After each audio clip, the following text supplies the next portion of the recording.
Good evening, ladies as well as gentlemen. Papa Boris here, rocking some Druid action. I got a deck with a ton of spells, 3 swipes, 4 wraths, a claws in there, there's an innervate and a wild growth. 2 Ironbark protectors are pretty much my only endgame, and so far it's worked out pretty well. So the whole take tons of spells strategy, I kind of wish it didn't work as well as it did. Because, you know, I like it when, like, for example, I had a mage run recently where I took an Ironforge Grizzly over Polymorph, and I'm pretty sure that was the right choice. Pretty sure. I like it for there to be room. Then again, for you to, you know, not take the kind of obvious picks, not necessarily to always take the removal spells and take other things that you need. I like for that to be like a good thing to do. But at the same time, it's possible that I actually have messed up and that I would be doing better if I had taken a fewer wraths, for example. Wrath in particular, though, is just so versatile. It's always at least a cycle, and having removal on hand to kill minions is nice. Alright, so here we go. We have a nice slow start. I mulligan my Innervate, and of course top deck into, like, my 2/5 drops. So I wish I had Innervate now so I could play this on turn 3. That would, against a fellow Druid, be game-wrecking. You know, if I lose this game, it's entirely because I mulliganed that Innervate. That would have been an extremely handy thing to have. Okay, so here what we'll do is we'll just kill this Panther in this wise fashion. Why did I do that? Well, the Novice Engineer was dead to rights to shapeshift anytime my opponent wanted anyway, so I might as well have just used it for good cause. And I did go up a card there because the Novice Engineer replaced herself when it killed that. So Raid Leader would have actually accomplished the exact same thing as the Ironforge Rifleman there, so right now we can't tell who's better. I guess probably the Raid Leader would have been better because the Raid Leader would have actually had an ongoing effect. I have a Cult Master in this deck? Weird. No, I'll play it because I got nothing else to do. If it survives the turn, I can protect it with Druid of the Claw, but otherwise it's just going to kind of suck. Druid of the Claw? Is that what's coming down? Druid of the Claw? Druid of the Claw? It's a Druid of the Claw. Who's surprised? Not this guy. Alright, I'm going to just throw my guys into it. I don't go down a card because this guy replaces himself. Thanks to the Cult Master. Now, I could do some wacky things here. I could, like, this guy and Claw. Oh, hold on. That's a good move. I like that move. Definitely gonna do that move instead of throwing away my Cult Master for sure. Shucks a daisy. I should not have mulliganed that Innervate. I mean, if I hadn't drawn these, if I had kept drawing like Wrath, Swipe, I would have really regretted keeping Innervate. So I don't know if I made the wrong choice, but it was a choice that did not work out in this particular case. Summerhand Knight is fine by me. Let's think very carefully about the best way to do this. Blah, blah. I could hit this, panda it, replay it, deal 2 damage, but then I can't kill it. I could throw this away for a card, but then how do I deal with this guy?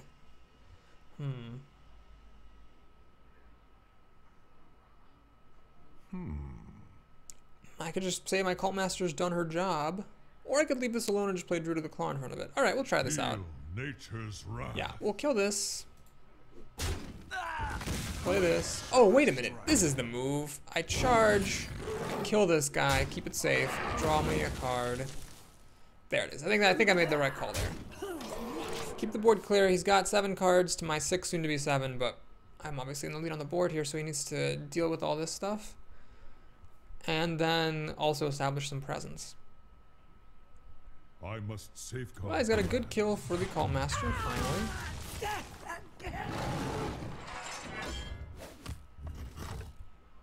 He's gonna shapeshift a little bit at my face. Now I could panda this guy, deal 2 damage. That would be 6 of my mana, not really worth it. Let's just do this. This. Yeah, what's the point of having wraths if you don't use them? Keep that board advantage so that now, in response to whatever he plays, I can hopefully just calmly play an Ironbark and make him have to deal with it. Very difficult for Druids to really do anything about an Ironbark if they don't already have minions on the table, so he needs something big, and he has it. He's a Boulder Fist Ogre. Oh no, don't have a claw, don't have a claw, don't have a claw. Uh-oh. Okay, he doesn't have a claw. So here, I will still play the Ironbark. Can I kill the Ogre? Yes, if I Innervate, Shapeshift, and throw all these guys at it. I'm not going to do that, though. We're just going to hit, and I'm going to use the Innervate here just to play the Berserker. Hopefully he doesn't have any mind control attacks, but I figure getting this out on the table is worth going down a card for. So he's got 7 cards, 8. I have 7, soon to be 8. Question is, how can he deal with this Ironbark? If he has a Dark Iron Dwarf or an Abusive Sergeant, he might be okay, but if he doesn't have those things, he can be in a lot of trouble. Savage Roar is a way of doing it pretty well. So the Ogre now kills the Ironbark. Savage Roar on his own self can with Shapeshift kill the Berserker or just raw kill the Keeper of the Grove. So that was one card, basically two cards, killing two of my cards. And one of the cards that died was Ironbark Protector. The only advantage here is that took 5 of his mana. And it was a golem. Alright, this I think is when I'm going to use my Panda Keeper trick.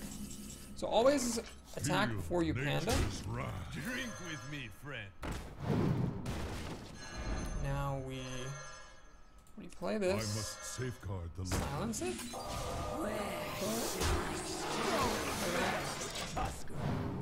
So I'm relatively safe against swipe. He can swipe this and shapeshift this, but these two guys both live, so pretty safe against swipe. I got swipe for his face. He's down to essentially 9 health, and if any of this stuff lives, I'll be in good shape. Starfall, yeah, I'm pretty safe against that too. Again, 2 of my creatures would live. Oh, he has a Nourish. It's the wrong spell. He had a Starfall. He could have killed this and this, or this and this, leaving me with just 2 creatures alive. Of course, the pig would also die. But Nourish gives him a bunch of cards that he now can't really do anything with because he only has 4 mana. Ah, Shapeshift. It's over. A Maxwell 1, 2, 3. It's over. I mean, it's almost like kicking a puppy, really, like when you win just because basically you had swipe as your opponent did. It's not exactly like the most hard-fought victory you've ever had. Just in case I did my math wrong. There's no way I did my math wrong. I'll play a card because I'm told that, you know, that gives me more experience. Get that extra sliver of experience. And it's the game. Yeah, for those of you who have been arguing with me for a while about my definition of bad manners, congratulations, you are winning. I no longer care that much if a person plays a card they don't need to play, as long as the card is actually helping them deal damage and otherwise win. If they're just playing a creature that just sits there and does nothing, I still think that's a bit bad-mannered. The more of them you do, the more bad-mannered it is. But there, I think playing a Reckless Rocketeer to kill him instead of shape-shifting, whatever. There's an elegance to just using what you've got, but I don't think it's bad manners if you elect not to. Okay, let's see who our next opponent is. It's another Druid. Exabash. I would actually like to play the Druid I played last time. A Maxwell, whatever. But unfortunately, we can't always get what we want. We can just try sometimes. We might find we get what we need. Alright, so do I keep the Innervate? Do I learn my lesson, quote unquote? Well, let's try. Let's keep the Innervate, see if I can get Druid of the Claw again. Nope. Friggin' delightful. Well, what we can do is we can still point out the Wild Growth on turn 1. And then play the Acolyte on turn 2, which is pretty solid. Or this, maybe, if he gives me something like a Loot Hoarder or a Leper Gnome. Okay. Innervate looks very stupid here, but if I did top deck a Druid of the Claw, I could actually play it on turn 3. Which would be obviously very strong. It's time for oh god. Blood. This is just the worst thing. Because... God damn it. Well, we'll do this. So he can enrage it against my Acolyte, becoming a 5/2, which I can't exactly deal with, but he might not want to do that because that would give me 2 cards. If he puts a Shattered Sun Cleric on this, though, or plays a Raid Leader or a Direwolf Alpha, I'm going to be in trouble. No, he's just going to Claw Shapeshift, kill my Acolyte that way. That's fine. Where's Druid of the Claw when you need it? Well, I've got 2 chances to draw it now, although I'd be wasting Innervate at this point. Okay, it comes a turn late. So is it worth it to use Innervate as basically a coin? Is that actually worth it? I think so. For Druid of the Claw. Totally. Now the worst thing that could happen is if he has like an Elven Archer to enrage this, that plus Shapeshift would let him kill my Druid of the Claw. And then I've gone down a few cards, which I'm not a big fan of. But maybe the Cult Master will catch me up. Although, who am I going to throw into the Cult Master? Not this. Anytime soon. I just hope he plays stuff that's worth swiping.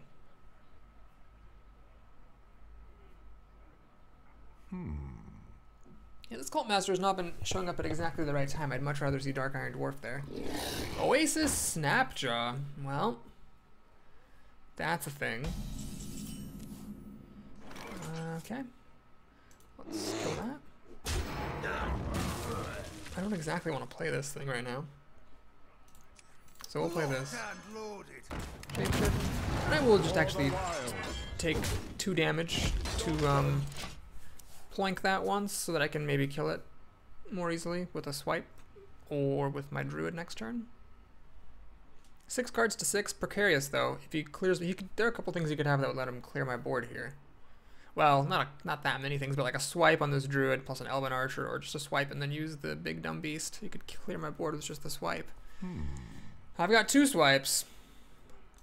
I beat one Druid because I had swipes and he didn't. Is that going to happen again? Well, he might have swipes, but he doesn't seem to have them right now. I hope I can throw this into the big dumb beast with Cult Master next turn. That would be a real victory for me.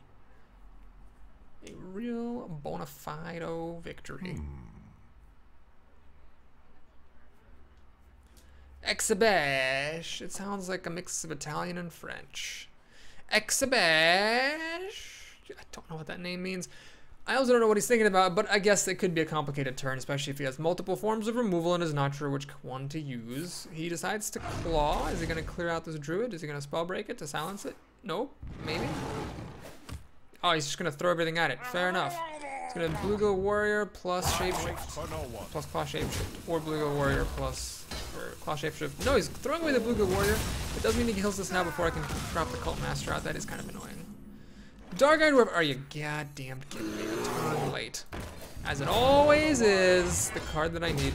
Well, the bear now will kill the Snapjaw. The problem is he can Shapeshift, finish off my bear. Then it's 4 cards to 4, and he has 4 mana, so he starts the party off with the advantage. I've got these swipes, but anything he plays, it would be overkill to use swipe on, and this Cult Master doesn't do me any good. He has enough to Shapeshift now and kill the bear with the Snowblade Knight. This is extremely irritating. I might just clear his board. I think I'm going to clear his board. I don't have anything else to do unless I top deck something right now. Anyway, I haven't had good minions to play. Novice Engineer, nice try. Mana Shine to be able to play it. Well, he's got 4 cards to my 4 after he draws for the turn, but he's up to play first with 7 mana, which for a Druid is scary, and I don't have anything good to do. This stuff is not good empty board type of stuff, except for the Engineer, of course. But she's just a humble 1/1, so what does she know? He has a Druid of the Claw. That's bad. Well, he'll trot it out. And you know what? We're doing it. We're doing it. We're getting some more cards. And we're just putting crap onto the board. Because that's what you do when you're screwed. It's time for a little blow. Well, so the Druid of the Claw can easily kill my Berserker, leaving it at 4 health. I can then play Cult Master, Dark Iron Dwarf, and catch back up if these guys live. But if he has time to Shapeshift for the Novice Engineer this turn, it's not going to be that impressive. I could still play Dark Iron Dwarf, Cult Master, and throw this in for a card. Then whatever else he played for 6 mana will be alive. Oh, that's the worst. That's just the worst. That's just the freaking worst. I'm not going to have a creature left alive now. So we're going to have to do something kind of unpleasant. I'm going to have to Wild Pyromancer, swipe, Shapeshift. Actually, even that won't clear the board, will it? Pyromancer, swipe this. It'll be at 2 health. Yeah, it'll survive with 1 health.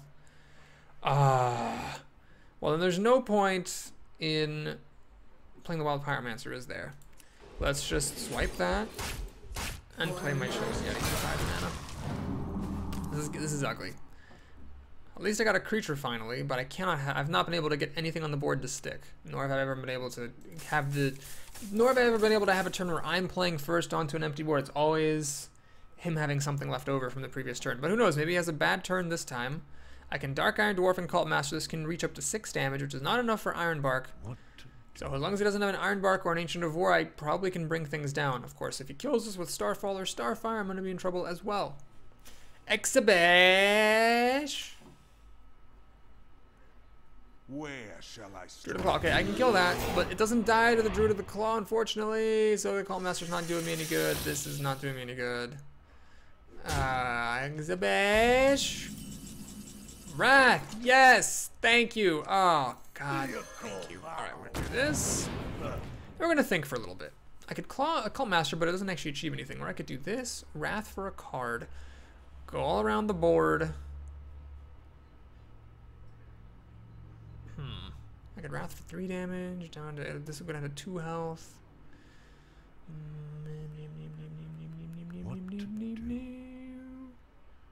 Yeah, we'll do it. Oh, I shouldn't have put this dwarf out. That was silly of me. This dwarf's taking damage that was totally unnecessary. I should have thought about what I was doing first. Ironbark Protector. Trade. Oh, now maybe I should have. Well, you know what? That was probably just all kind of a catastrophe there. So I damaged this for no reason. Because I played the Pyromancer, this thing ended up dying, which maybe I didn't even want. Maybe I should have just played Pyromancer and Cultmaster, and then... Yeah. Yeah, maybe I should have done that. Then I would have actually gotten cards for that. From a champion? Oh no, now he can actually kill this because I took unnecessary damage with it. He's going to get to kill the Wild Pyromancer as well. Well, let's see if he's got an answer for Ironbark Protector. He needs 2 more damage. Vicus Rocketeer plus Shapeshift will kill Stormwind Champion. Vicus Rocketeer plus Cultmaster will give me a card, but the Stormwind Champion will live. Ironbark it is.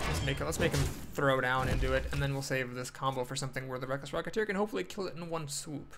It's got 4 cards to my 3, but hopefully it'll take him 2 cards to kill this. Cross your fingers, nothing lingers. Swish your tail to no avail. Stamp your hooves, the planet moves. That's a poem I made up. Alright, what do we got here? Silverhand Knight doesn't matter at all in the slightest. Who cares? Ready, sir. Yawn yawn. Lame lame. Handle it. Raid leader. Okay, he could now shapeshift into it, and it looks like that's what he's gonna do. Well, I could use my Starfall here, that'd be nice. Or a Swipe would be nice. Swipe would be super nice, but I've already used 2. What are the odds I'd get my 3rd? Claw. Alright. Let's do this. This. And that. Not a good situation, I gotta be honest, because this Squire kills my Cultmaster. He's got 3 cards to my 2.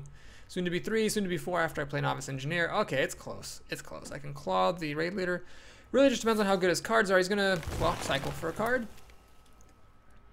Luckily there's no Violet Teacher or Gadgetzan Auctioneer to make extra use out of that. So it just depends on how good these 2 cards are. Okay, apparently doesn't have the rats in there, so hit my face. And hit my face again.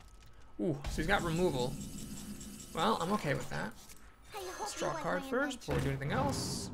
Wrath, okay, I will totally do this. Keep drawing those cards. That's my way out of this hellhole. Card advantage. Is this Twilight Drake gonna get any better? No. So 4-3 for 4 is what that was. This could have been the Pimp, which would have also been bad. So there was no good drafting choice there. Got quote-unquote 4 cards that are pretty crappy. He's got 3 cards. It's just a matter of how good they are. We know that 2 of them are probably removal because he had 8 mana and didn't play any of them. Swipe or a Wrath or Starfall or something. Starfire is probably the best one he could have because that gives him card advantage. So now it's 3 cards to 3. Well, this one's a tug of war, guys. I've drawn more cards than he has, so I'd say he has the better deck given how many more cards I've drawn. The fact that I'm this close is pretty sad, and I don't get my either Ironbark tragically because if I did, I could have played an 8/8 with taunt. As it is, I have just I just had 7 mana basically left over and wasted. If this goes to fatigue, I will almost certainly lose. Got some removal for his stuff, maybe, if it's not too big. And by not too big, I mean, please God, not an Ironbark. God damn it. The fact that he can shapeshift to kill this pig really sucks. I could have dealt 4, 6, 7 with the pig. That would have been 8, but the pig's dead. Ah, it sucks.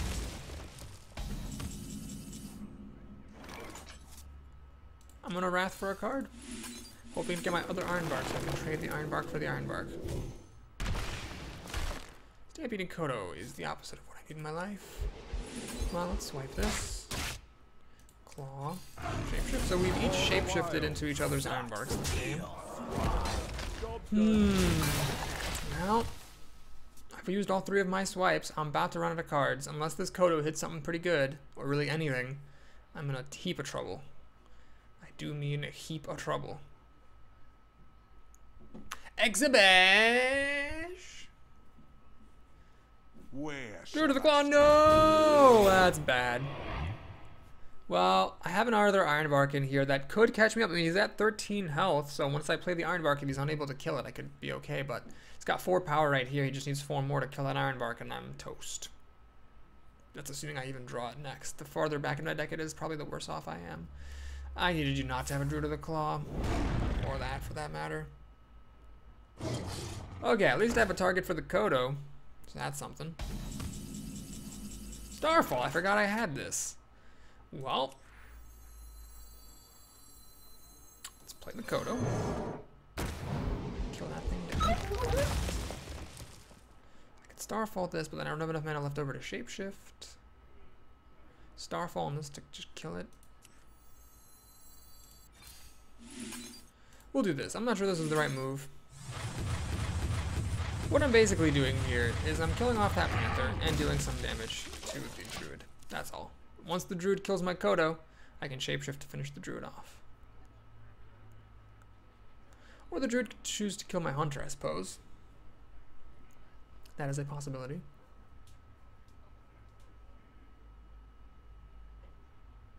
I might have too much card draw in this deck. Too much of the Wrath cycling has really done a number on me.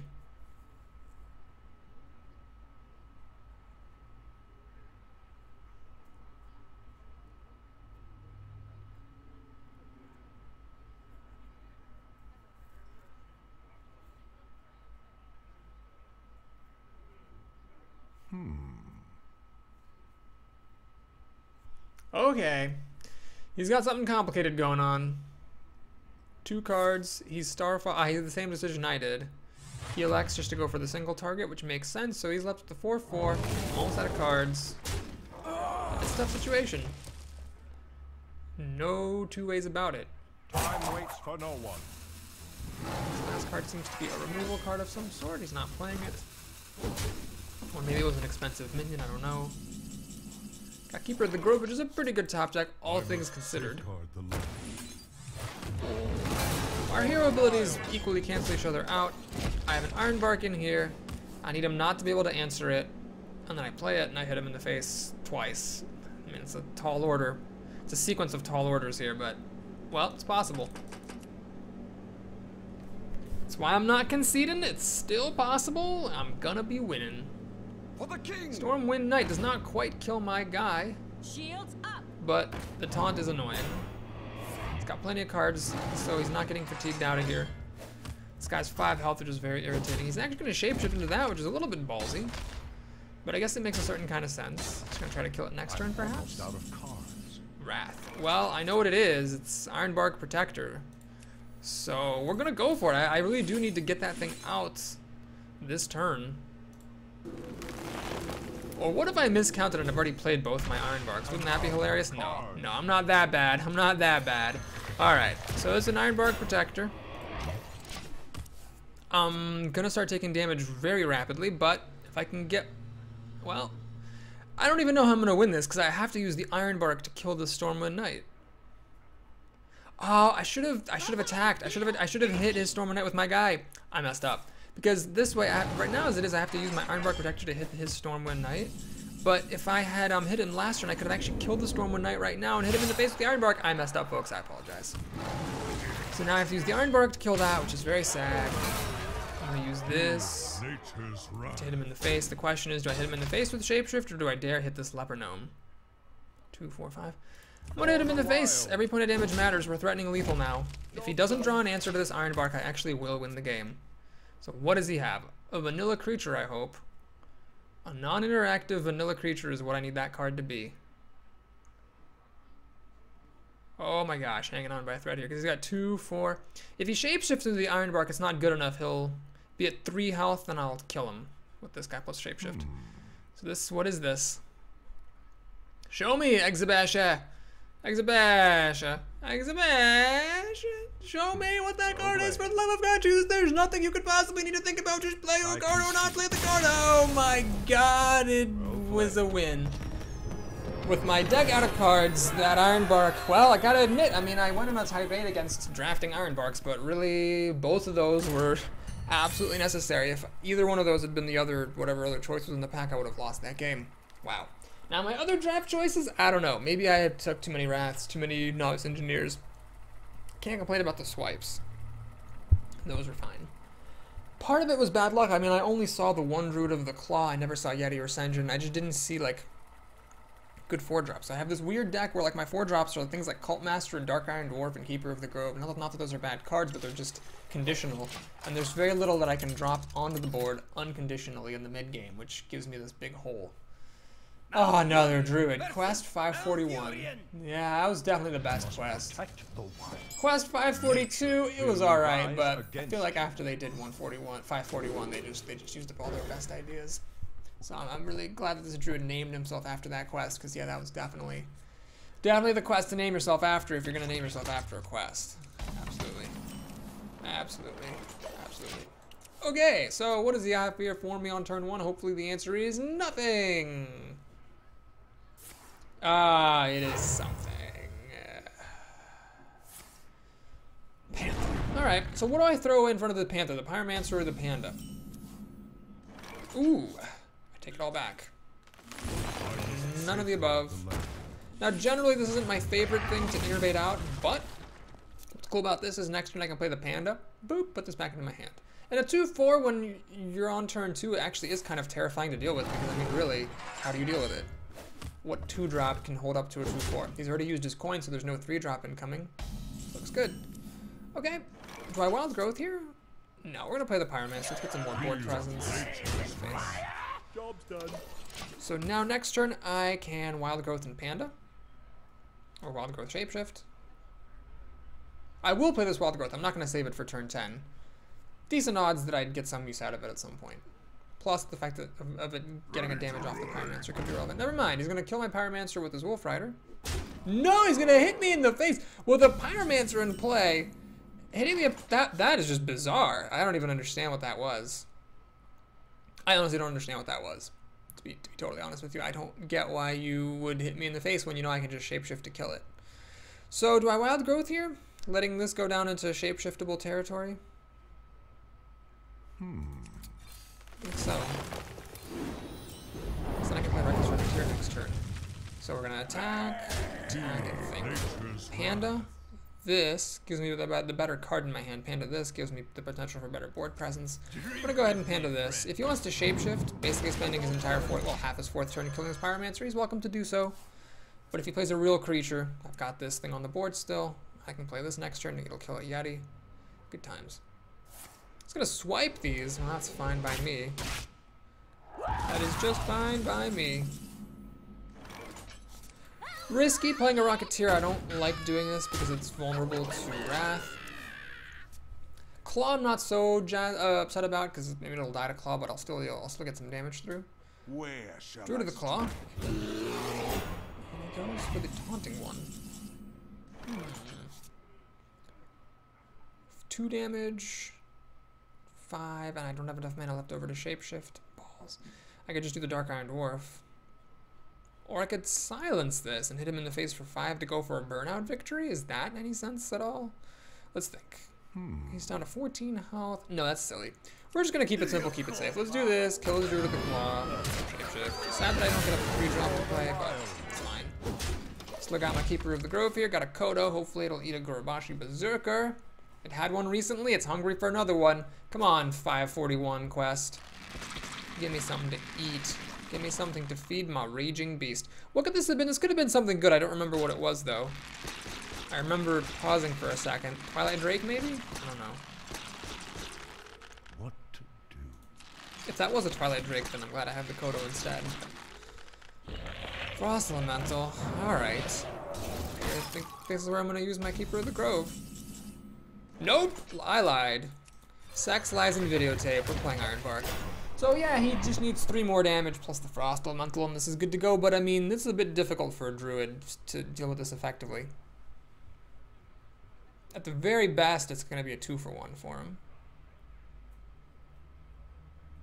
Very best. Very worst, this thing lives. He's in trouble. He's going to put a Sunfury Protector here to give these things taunt. Otherwise, he's going to be in trouble very soon. Because this thing hurts a lot. I mean, if I'm hitting him for 12 damage, oh gosh, he doesn't have the removal for the Ironbark. You see what I tell you, folks? Keep asking your opponent questions, they're eventually gonna run out of answers. So now what we do is we just go for the face. Kaboom. Kaboom. Do I save this for the face, or do I just kill the Shadow Sun Cleric? Let's do this. I'm gonna Wrath, get a card.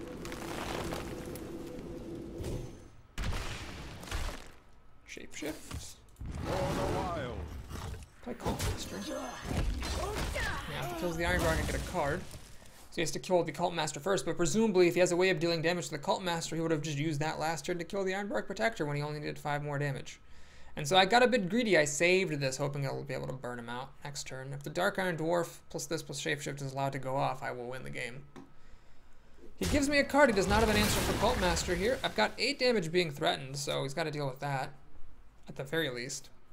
And I've got 1 damage built in plus 2 damage in my back pocket. Where shall I strike? Drops another Druid of the Claw. Fair is fair. And a Molten Giant. Does he have a Sun Fury Protector? Didn't have a Sun Fury Protector last turn. That would be the best possible card he could have. If he had a Sun Fury Protector, actually, he might win this game. Because there would be an 8-8, a 4-4, and a 4-6, all with taunts, and his keeper can get past one of them, but not the others. I wouldn't be able to do this. Well, the guy knows I had Keeper of the Crow. He knew that I had it. But he thought maybe I wouldn't realize it had a silence feature, which is totally fair. We got to use both uses of Keeper of the Grove in the same game, the attack, the damage, and the silence. One game on the same exact card. Thank you, Happy Panda. And that time I'm glad that I took the Panda and not the vanilla 3-2. You know, Druid seems to be the class that I most frequently get to like a really good start, undefeated, and then crash and burn. And by crash and burn, I mean I still end up with like 9 or 10 wins, but I've never actually made it to 12 wins, which is kind of remarkable with Druid, having never made it to 12 wins, considering how often I've had these like 5-0, 6-0, 7-0 starts. Harvestman, the Shaman. Haven't played Shamans in a while. Good times. Now, generally, I wouldn't mulligan, swipe, except that I have 3 of them. Okay, well, I actually have creatures to play, and Starfall's good. It'll clear out all the Shaman's totems. It can also kill a Yeti. I'm totally happy to use Starfall to kill a Yeti or Ascension. So I'd say this is actually like the best opening hand I've had so far, which means I'm certainly going to lose the game. Alright, Harvestmen. Let me do this. As bots. Oh, gosh. The yawns. Doop-a-doo, buddy-ba-buddy-boo. Druid of the Claw comes back. Man, I've got all my creatures here. This is great. As long as I do at some point draw my spells, which I must, unless I lose very quickly. My opponent has a slow start, which makes me happy. Drink with me, friend. I could have coined the Acolyte or the Hunter and played the other the following turn, but I didn't see much of a point in using my coin there, especially because this deck could very easily find good uses for that coin. A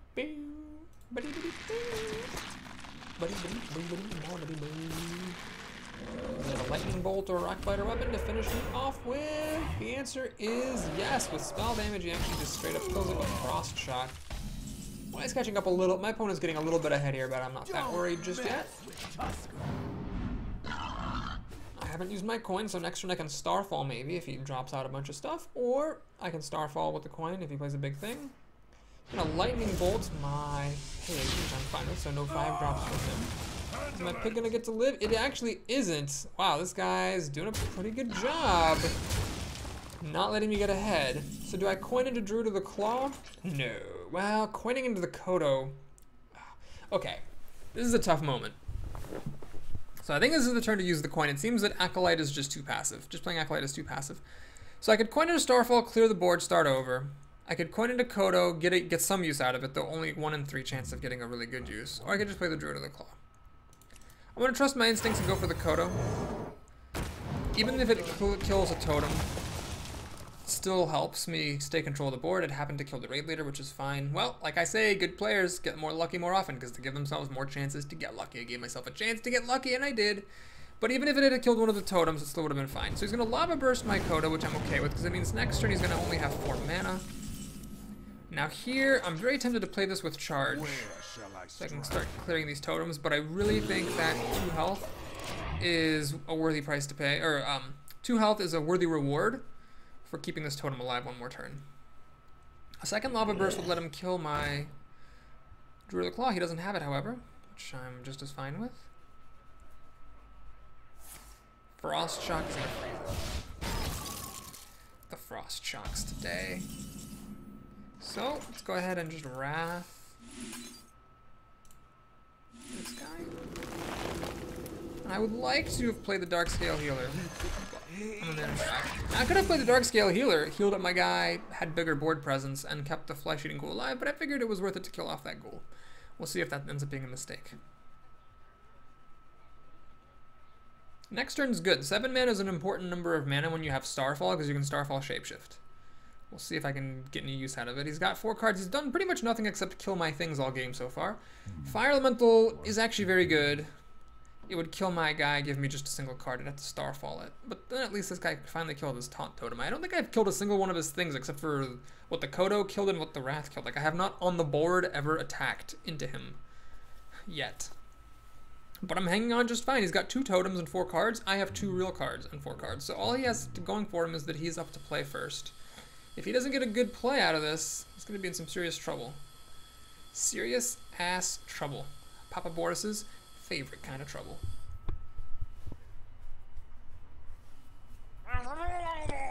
Alright, that'll all die to swipe or Starfall, as is my choosing.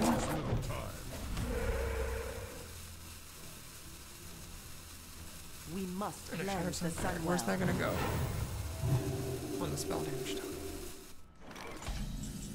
Alright, well this looks pretty sweet, guys. So what we're gonna do here is, first of all, kill that. And then hit that, so that I get a card. Now, I don't know what would be a better time to Starfall than this. I even get to play any moves.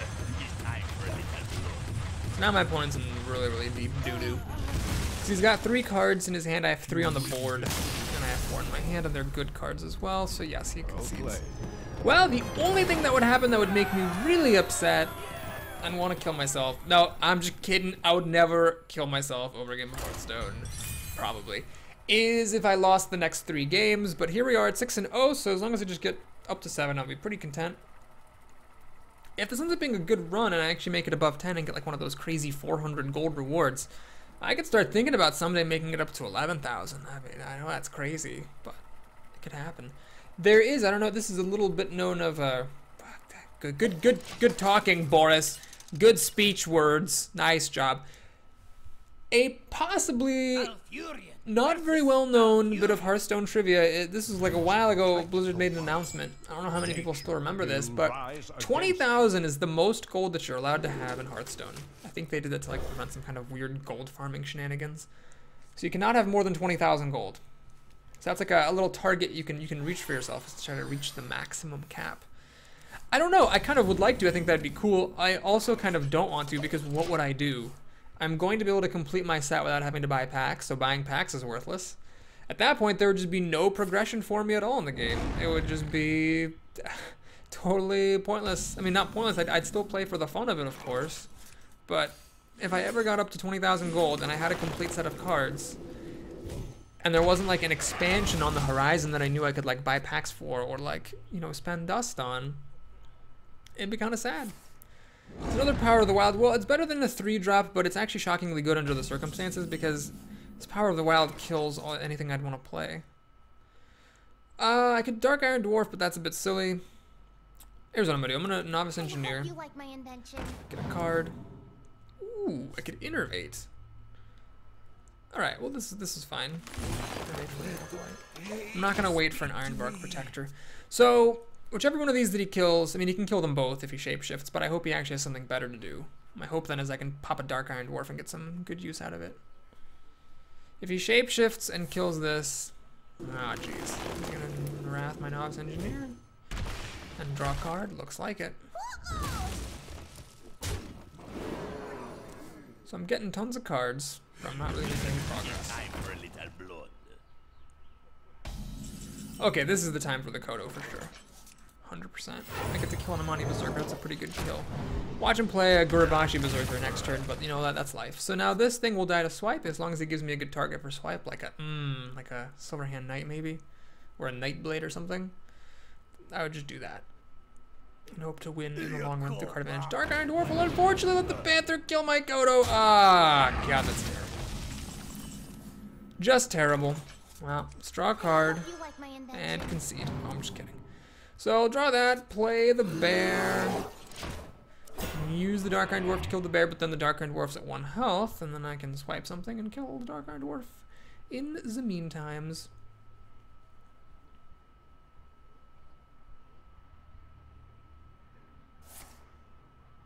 No, he's going to Wrath again. What is he wrathing? Novice Engineer again for a card. Like mutually cycling cards for 2 mana. I play the Gnomish Inventor. Alright. Do you Wrath here? If I play this to shoot that thing dead, Gnomish Inventor will just kill it. And I only have 3 mana left. This does not kill a Gnomish Inventor. Lame sauce! That's really lame. Oh, God, that sucks. I'm gonna make a really annoying move. I'm gonna do that. I'm just gonna play Dark Iron Dwarf. Just a 4/4 versus a 2/4. That's all I'm doing. He's got 6 cards to my 5, soon to be 6. My board is a little bit better than his, but not by much. We're at full health. It's a fair game. It's anyone's game here. Completely anyone's game. Probably his though, because he's up to play right now. So he's on the front foot. This again. This again. Frost Elementals. Alright, do we play Twilight Drake for a 4/6? I could silence this, run in Shapeshift. I could silence it, run in Ironforge Rifleman, then it dies, but then the guy will... Okay, we'll do it. I don't know if this actually works. Wait a minute. Why don't I just... Hold on. Why don't I just do this? Yeah? Does this seem good? What's the point of throwing away my Dark Iron Dwarf when I can just do that? Now, the Gnomish Inventor can't deal with anything by herself. If he has help with the Gnomish Inventor, that'll let him get ahead. But, I figure, let's maximize my board presence. Oh no! It's bad! That's bad. That's so bad. Shields up. I guess I can't complain too much. Swipe is shockingly ineffective here. He keeps playing extremely high toughness minions. But we're gonna do it anyway. We'll do it anyway. So we're gonna do that. Boom. Got Ironforge Rifleman. Boom. Could do that. Claw. Clearing out the board. So he's got 1 extra card, but I will draw equal. The problem is this Twilight Drake is just garbage. What could this have been? I don't remember, but I wish it were just about anything else. Ain't nobody got time for this 4/3 that I'm going to be playing next turn if I'm lucky. He's going to swipe to clear my board. Oh. Gonna double swipe. I think that's a mistake. I think he should have just swiped the Dark Iron Dwarf and shapeshifted this.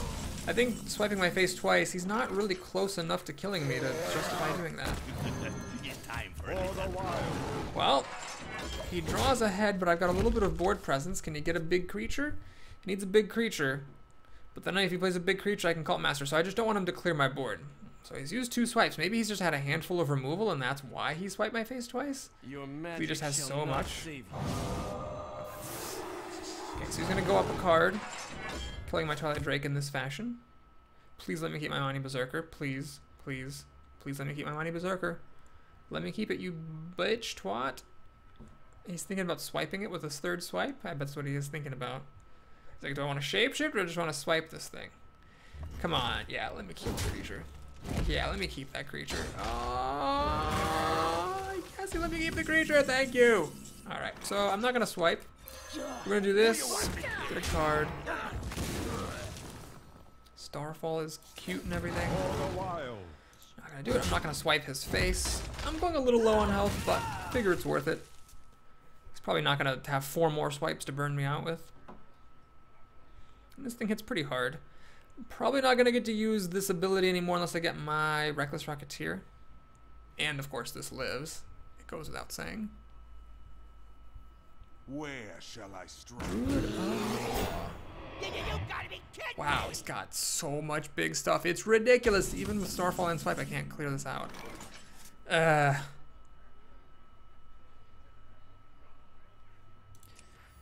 is ugly. But it's what's gotta happen.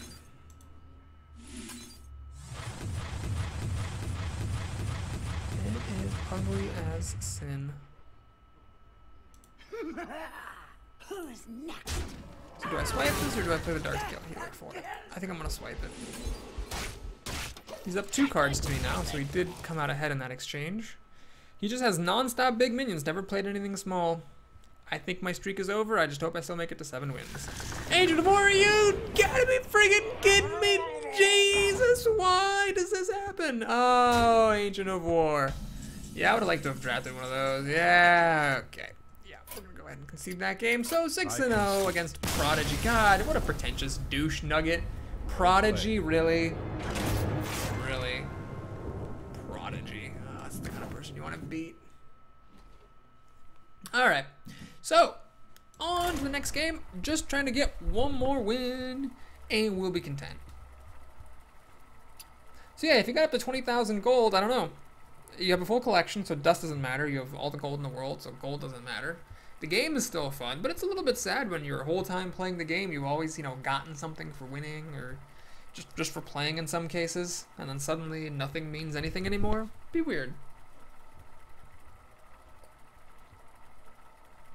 Take a sip of good luck water, and be grateful for the fact that I'm not there yet. Not going to be at 20,000 gold for a while, if ever, frankly. Can I please not play a Druid? Alright, Warlock. So one of my recent runs, I was really excited to finally play a Warlock after like playing nothing but Hunters. And then I promptly proceeded to get crushed. It was great. Now, Warlock, one of the only classes I'm actually going to keep that Wrath. Even though I have a bunch of them, I just want to make sure 100% that I've got the removal. Is that person's name Bichita? How does Blizzard allow that name? I thought swear words were forgiven.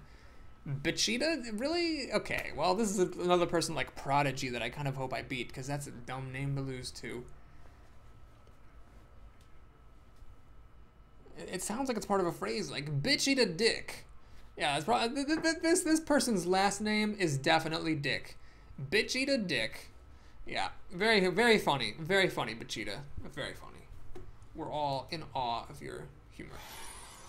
I lost to a Warlock recently, just played a bunch of crap onto the board and killed me, like stupid aggro nonsense. It was frustrating.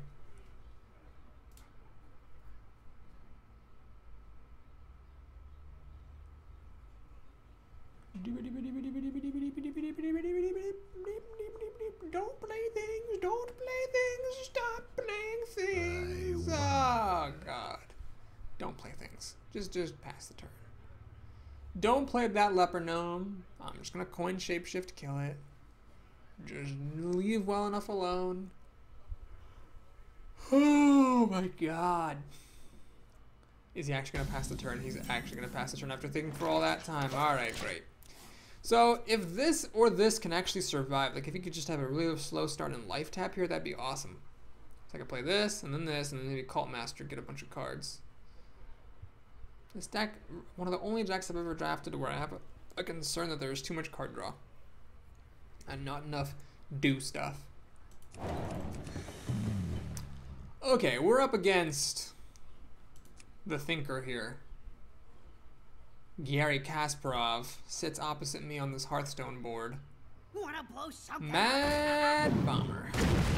A relatively egalitarian bomber. I think killing it is more important than putting down an Novice Engineer and getting a card. Note that coining the Razor Hunter doesn't work too well. The Mad Bomber can kill the pig, and then it also threatens to kill the hunter after that. Harvest Golem, huh? Well, that's alright. Pig's a decent answer to Harvest Golem. Actually, Acolyte's an even better answer, but I'm gonna go for the pig because I'm more concerned with keeping the board clear than with getting cards right now, and I'd rather put the extra, 2 power and 1 toughness compared to the Acolyte of Pain with this Razor Fin Hunter. Bitch eat a dick.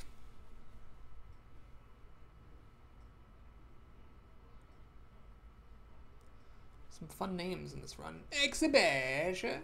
Bitch eat a dick. Mortal Coil. Lame. Well, it's basically a 1 mana cycle. I mean, that pig wasn't that valuable anyways. My opponent, kind of like me, seems to have a lot of card draw. And now he just has a lot of everything. Okay, so it seems like it's a zoo deck that got off to a bad draw, because he really seems like has a bunch of stuff. Well, let's go ahead and do this. This is pretty good. It deals with a lot of his threats. Claw? I don't think I want a claw. I'm just gonna actually just wrath this golem.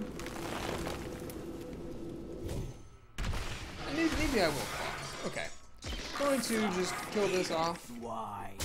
I'm thinking of pointing clawing pull the loot order. No, we're not gonna do that. Let's just pass the turn. That seems fine.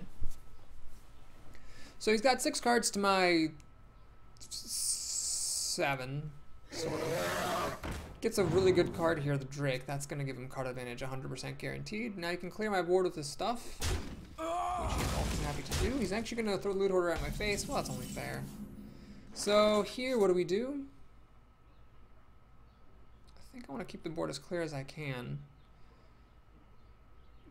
Alright, we'll do the Call Master. It's a little bit risky, this. Oh, if you're sure. But it will trade with the Azure Drake, which is what my hope is. I think this is a good time to coin, shapeshift. I think the coin was worth killing that Argent Squire with, so I'm threatening to kill the Azure Drake with my Cult Master. He's got 6 cards to my 6 cards. He's got the play, so he's got the advantage because he's playing on the situation. If I were playing right now, I'd have the advantage. When you have equal cards, equal board, whoever's got the play is the one who got the advantage. And he was the first player of this game, so not too surprising that he's got the advantage here. What's the news? Well, it's unfortunate. I can Reckless Rocketeer into that. Never mind, I can't even do that anymore. So I'm going to Reckless Rocketeer and bemoan the fact that I can't play Claw, but that's not even a thing. Swipe! Oh, that's lovely. So we're going to swipe that thing, finally. And it sucks that I can't shapeshift into the ooze, but I'm okay with falling into that Voidwalker. So I use 2 cards to kill 2 creatures, but later I can shapeshift to kill this ooze off, and I can get another card off my Novice Engineer. So we're doing alright. He can life tap pretty freely, that's the main problem, because we're equal on cards for now, but once he life taps, he's going to start pulling ahead.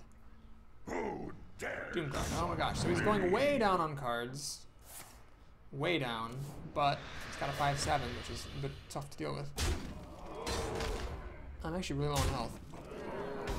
Oh my god, friggin' Warlocks, man. Alright, well, I can't do this and Wrath, tragically, so we're gonna... do I Wrath or do I shapeshift into that? I'll do that for sure. And I think I'm gonna Wrath. I need to preserve my health as much as I can. This is more for the health than for the cards. Starball will take 5 damage out of this guy. If he runs into my Darkscale Healer, I should be okay. He threw away a Molten Giant and a Soulfire. The Molten Giant I don't care about, but the Soulfire is good. We must cleanse I'm gonna the buff that Sunwell. up. It'll still die to Starfall plus Darkscale Healer, but he's going for the throat. He's going all the way for the throat. Alright. Do I play Ironbark Protector here? I think I gotta. Now we're gonna kill his highest damaging thing, which is that. Now the Doomguard dies to the Ironbark. Doomguard plus Mr. Bitey will kill the Ironbark Protector. And then I'm at 7 health, which is a bit scary. He can life tap freely, but I could still catch up. As long as this Ironbark does actually get to kill the Doomguard. Oh, thank God it does. So it looks like he's going for the obvious here. Not that to denigrate his play. I don't mean obvious in the sense that like he is skillless for seeing it, just that it was what was obviously available. Life tapping after doing that seems like a bit of a misplay. He might have gotten something with his draw that would have helped him kill the Ironbark. He actually kills my creature, so he's not burning me out anymore. Very interesting choice, not burning me out. The light protects me. Argent Squire is a nuisance. Alright. Stampede Dakota, oh my god, that is so good, I can't even take it. So the Argent Squire dying is a big deal. We'll draw a card here. Pyromancer will hang on to that. It's time for a So little he can get me down to 6 health. I might die if he has exactly the right cards. But he chose to, instead of hitting me for 2, to kill my Darkscale Healer last turn. So I'm hoping he doesn't actually have much burn potential. And elects to, kill my Berserker rather than doing anything crazy.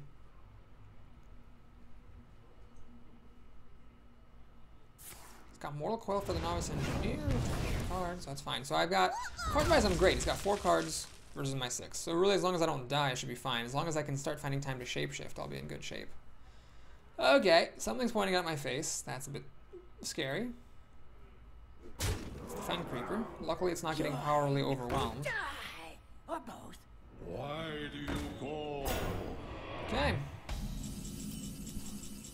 Swipe. Swipe or Starfall are my options. Let's see. Starfall takes us down to 4. I could do this and Starfall. I think that's the move, right? Because that'll actually kill the Voidwalker. Okay, so we're gonna do this. I could also play the Acolyte and Starfall to get a card, but I don't need cards. I just need life, and I'd rather actually shapeshift. So now we Starfall. Kills the Cult Master, so he doesn't get cards. The Pyromancer triggers, kills the Voidwalker, raises my guy. My Enraged Guy, best 2-drop in the game, kills the Fen Creeper. I hit him in the face. And they might say, Boris, why did you use Berserker to kill the Fen Creeper when you could have just used your Kodo?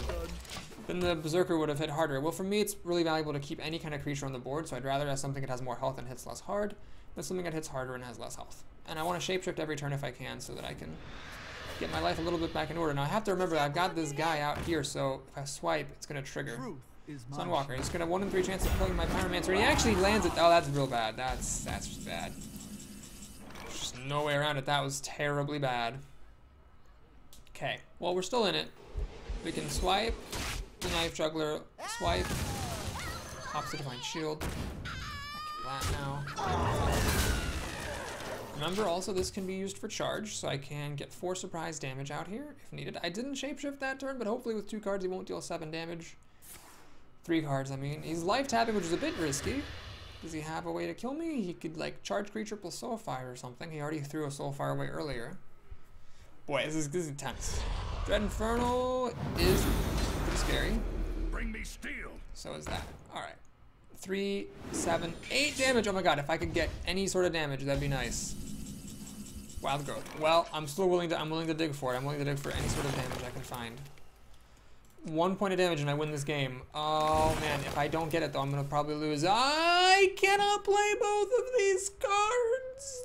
No, 7 exactly.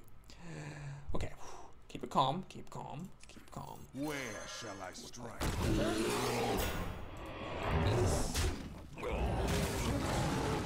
Now he needs either Siphon Soul or a Silence to get past this. And kill me with 7 damage. Otherwise, if he hits me, I've got 3, 5, 6 damage. If I get 2 more damage, I could win. Okay, he doesn't have the Silence or the Siphon Soul. Good. He can charge creatures. Uh-oh, he's got a kill for that Kodo. That's a bad problem. Because if I'm losing this 3 damage, it gets harder for me to win. He's going to Demon Fire it, which is totally fair. Is he going to life tap? That would be very ballsy. Wow, that's super ballsy. I can get him at 4 health down to 3 health. Alright, he's going for it. He's going all the way for it. You know, Yeah, he's going all the way for it. He's got all the spell damage in the universe. Alright, I need damage. What do I got? Ironbark Protector? I think this is actually a mistake here. Because it just trades the Dread Infernal and the Geomancer in for it and hits me for 4. So why don't we do this? Why don't we kill this guy? Shapeshift. Swing. So he's got 6 damage here. He needs 2 more damage to kill me. Lots of things can deal 2 damage. But most cards in the game, I would say, do not just deal 2 damage.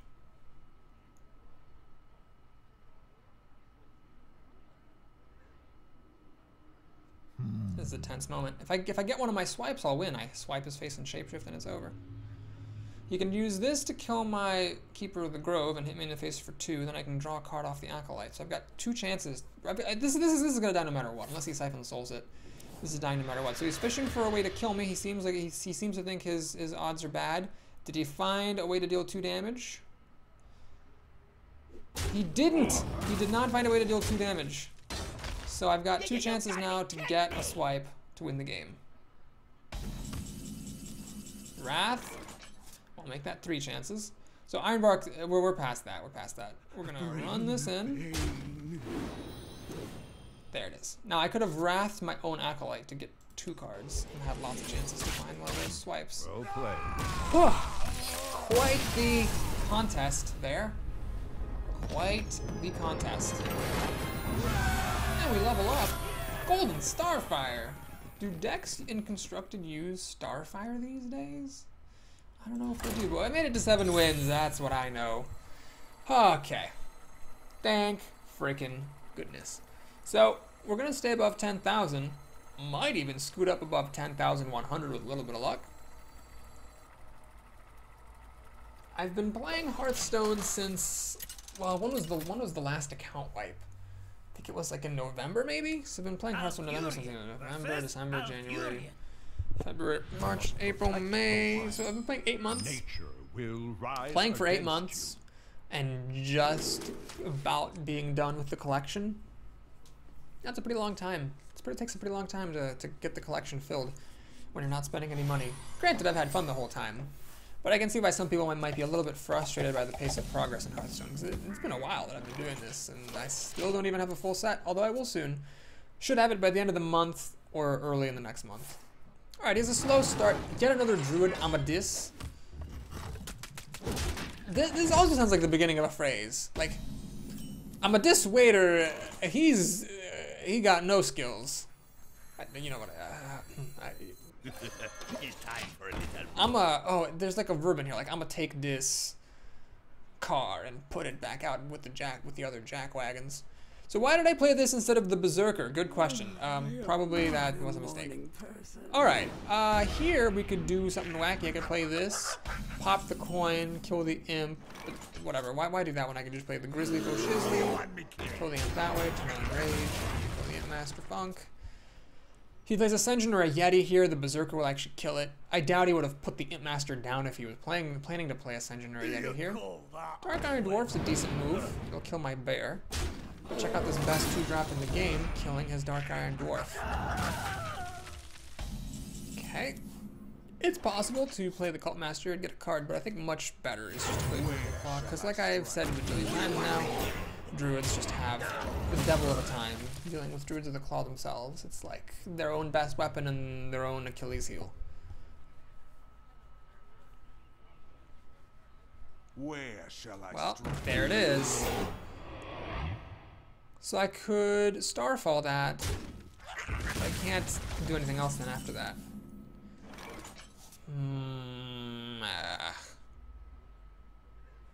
This would deal 4 damage to it. Okay, here's what we're gonna do. I'm gonna do this. That, claw, kill. Now he can of course shapeshift to kill that off, and I'll get a card. He could swipe to kill the Cult Master and the Druid of the Claw, but that's a pretty weak use of swipe in my book.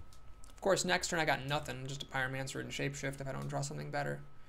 So I hope he does not have a swipe. He is going to give me the card. That is pretty sweet news. So that means he's going to use something else to kill the Cult Master, or not kill it at all, otherwise he should have killed it first. Right? What's he got for me? Blue the Warrior. Okay, so he will kill it. The taunt was in the way. Alright, fair enough. Do I have anything to... stop playing things. You suck! Okay. Gonna do this. This. Card. Dark Scalar would have been nice to start the turn with. But it's fine. And he can shapeshift and kill this if he wants to, but he might have better things to do. And we'll see. If he has the advantage right now because he's up to play on a relatively empty board. But if he can't make good use of his turn, then I'll have the advantage. Because I definitely have got at least a good creature to play. You suck. Well, gonna need a little detour of my plans here, because first we have to Starfall. That, and I wish I could play the Rifleman to finish it off. Sadly, I have to shapeshift. So being the first player, man, huge advantage. The fact that he's the first player here. Because if I could have played first, it would have been a totally different story. I could have had this on the board and then killed his Druid of the Claw. I'd be like dominating this game. Amadis Fu, he don't know what he's talking about. Let the Pain Alright. To me. Well, there's no point in swiping anything here. Let's play the Iron Bark. See what he's got for it. He didn't have his own Iron Bark, where I imagine he would have played it against a Druid. Let's see if he's got the answer for this thing.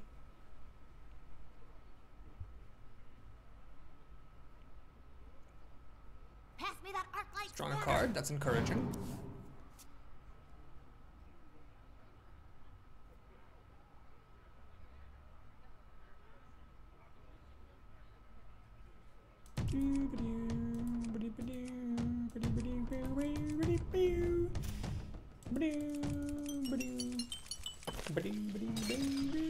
I would have been a bass player in another life. Okay, I'll stop. So, I have half a mind to actually silence this Acolyte just so I can swipe in peace without having to worry about him drawing cards. But his cavalcade of high toughness minions is very irritating as it makes swipe less usable than I would ideally like. Full damage. Is he the shapeshift for that? Looks like he is.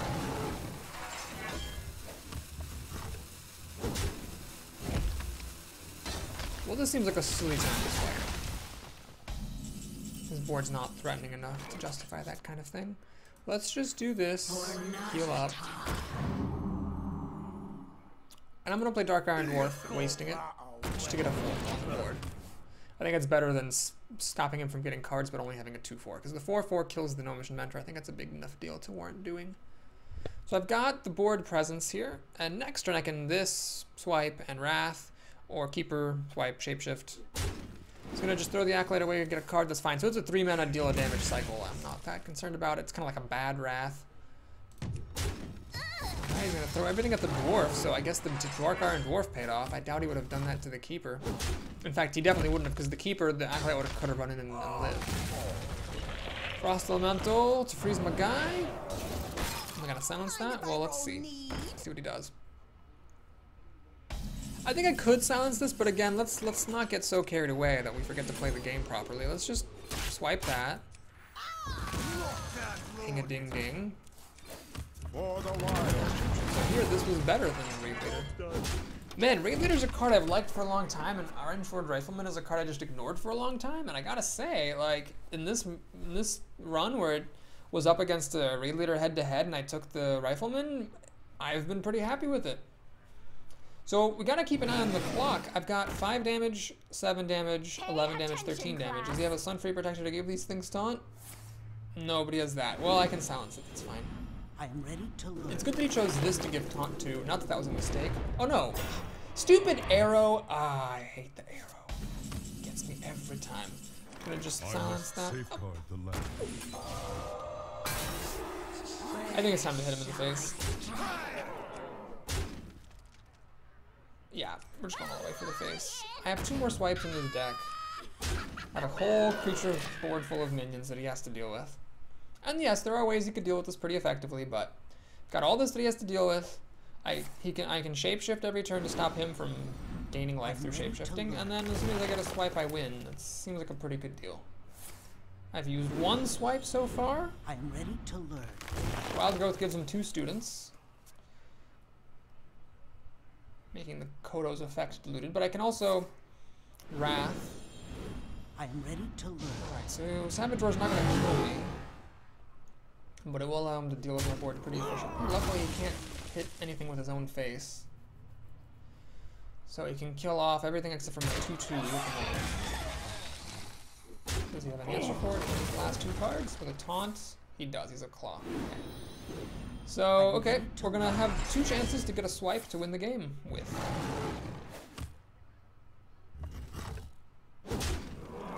Cards at decent odds, I'd say. Alright, he's all tapped out. Wrath, okay, we have extra chances to find our swipe. What do we want to do? I think the Yeti is an obvious pick. It's one creature we definitely want to Wrath. Nope.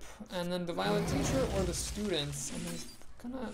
If he doesn't top deck spells, the Students aren't coming back, so I might as well just do the Students.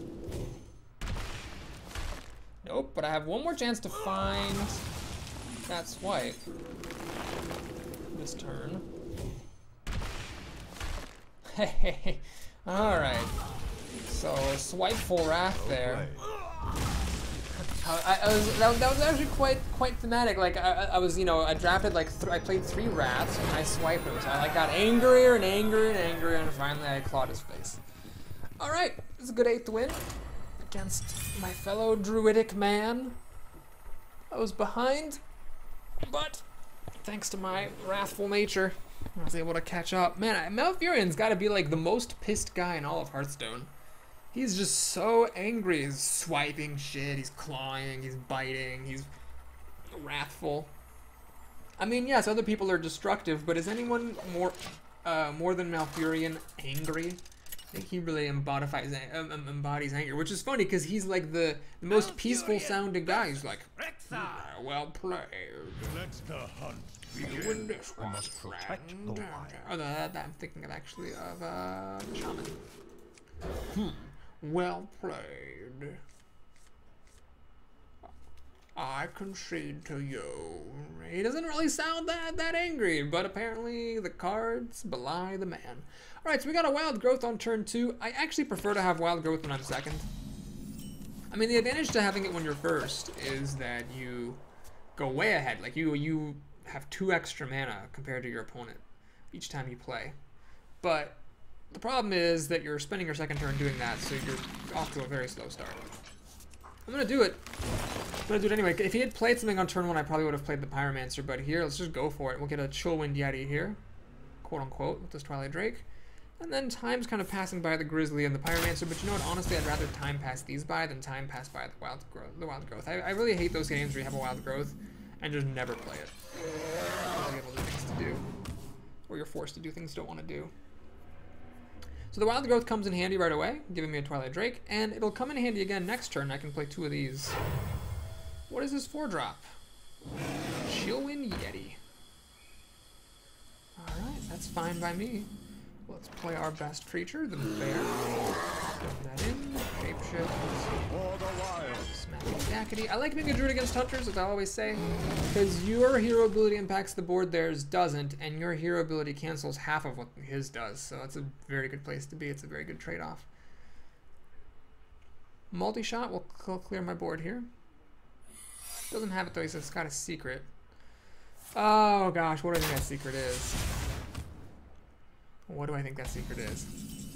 Well, probably Freezing Trap, so I might as well just throw my less expensive minion at it. Although, you know what, even though this costs more, I'd actually rather it get frozen. So let's check for Freezing Trap this way. Well, it's one of those things. It's an Explosive Trap. Okay, well, so I didn't have to worry at all. It's just everything dies. Let's do this. Take a little chance. Do you like to play with fire? Take a little chance. This is risky. I'm not gonna lie, this is extremely risky. If he has an Explosive Shot, that would screw me. If he has another Trap, that would screw me. If he has Unleash the Hounds, that would screw me. But the alternative is just to sit with my cards in my hand. Whatever. This is a problem because it clears my board. What I'm gonna do then is be a little bit fancy schmancy. I'm going to play Wrath. What this does is it makes the bear die to the Pyromancer, so I get an extra card out of the deal.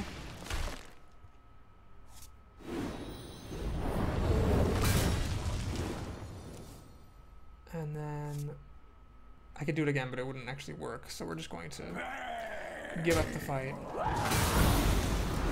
And then play this. Don't mess with For the wild.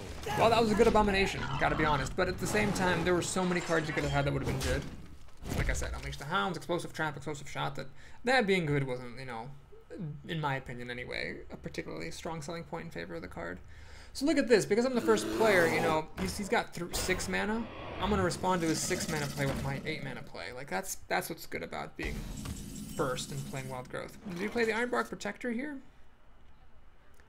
Oh, or what else am I doing? Shapeshift, Claw Shapeshift, kill that. Kill that and play a Novice Engineer. Let's just play this. And pass. Let's see if he's got the answer for it. Hunter's Mark, or just a couple of cards. Kill Command. Kill Command plus the bear would do the job. But, you know, let's see if he's got it or not. If you ask your opponent enough questions, eventually they might run out of answers. Buzzard Hounds, Hunter's Mark would be a very good combo here. Oh, God. Oh, God. Alright, well, maybe not Hounds. For once in my life. I mean, if he had Unleashed the Hounds, he would certainly play it. it would give him 3 cards. He has the Hunter's Mark. God damn it. Well, that's life. I'm not actually like lost yet, for the record. I'm still alive here. He's got lots of cards, but this he opened himself up wide to a swipe, which he seems to realize. So make sure you swipe the hyena, that way when all his other beasts die, the hyena doesn't get popped. Now, do I shapeshift this wolf, or do I throw the pig, or do I wrath?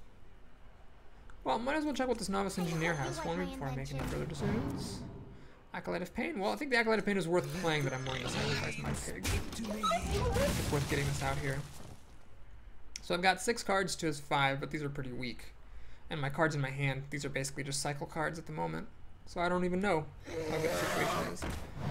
Ah, that sucks. This is a pretty good drop. That's also a pretty good drop. Don't give him the pig. He got the pig. Are you goddamn kidding me? Jesus! Ah. Alright, we're good. So what we're going to do here is the following. We're going to, first of all, Wrath. Kill that stupid pig. Card. Gonna play Druid Claw with that.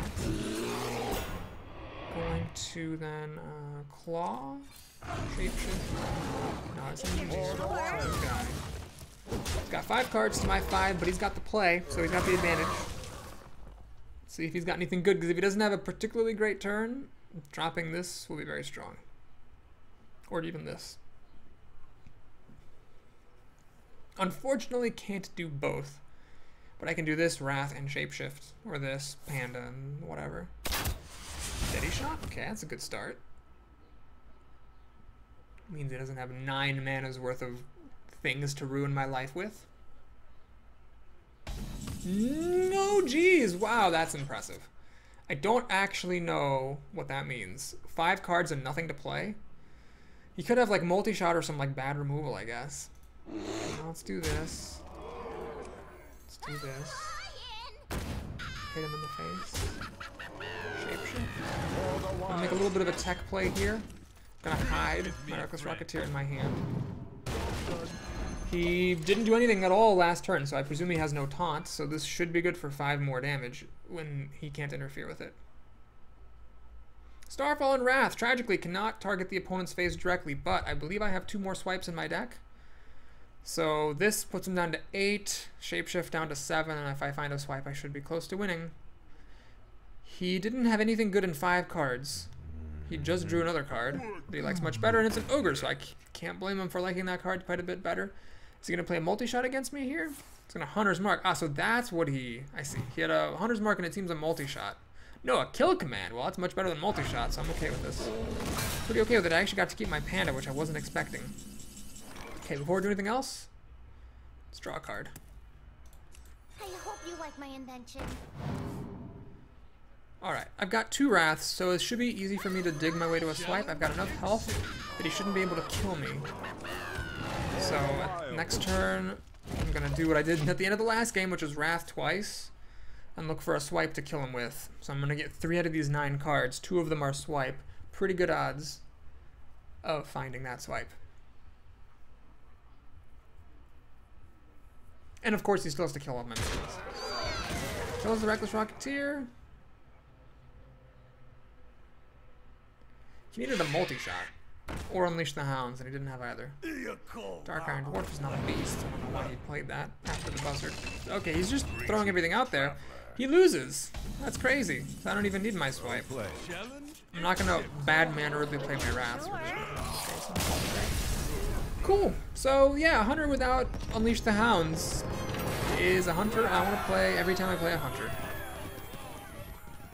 Is that the 9th win I have? That's the 9th win I have. Oh my gosh. Well, there's certainly a non-zero chance that this will be my first 12-win Druid Arena, because it's been performing quite well.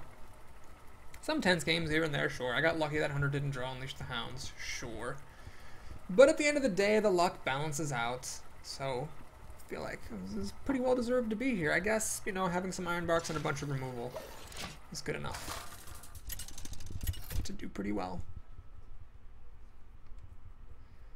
Paladin Whitefire. Ooh, good name. Good name, I will sir. fight with honor. Let's take a sip of good luck water. Alright, do I keep the Innervate Druid of the Claw for turn 3? Sure. Okay, what I really hope is that he has a slow start, because if he has a slow start, I'm going to be in really good shape. Oh, Wild Growth. Ah, it's awkward. Well, we'll see what he does. The light protects me. Okay. Well, I'm not going to Wild Growth in front of that. We're going to... It's time for a little blood. And yeah, let's stick to the plan, I suppose, innervating that Druid of the Claw.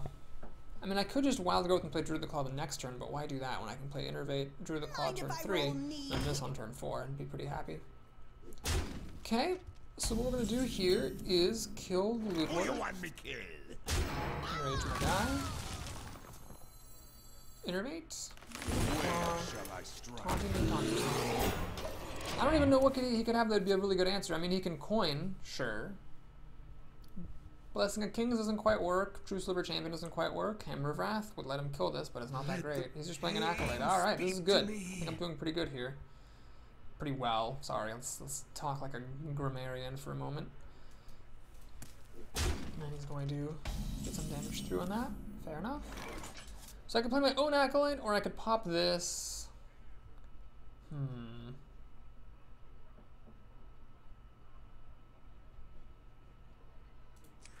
Alright, I let's must pop this thing. safeguard the land. Deal 2 damage there.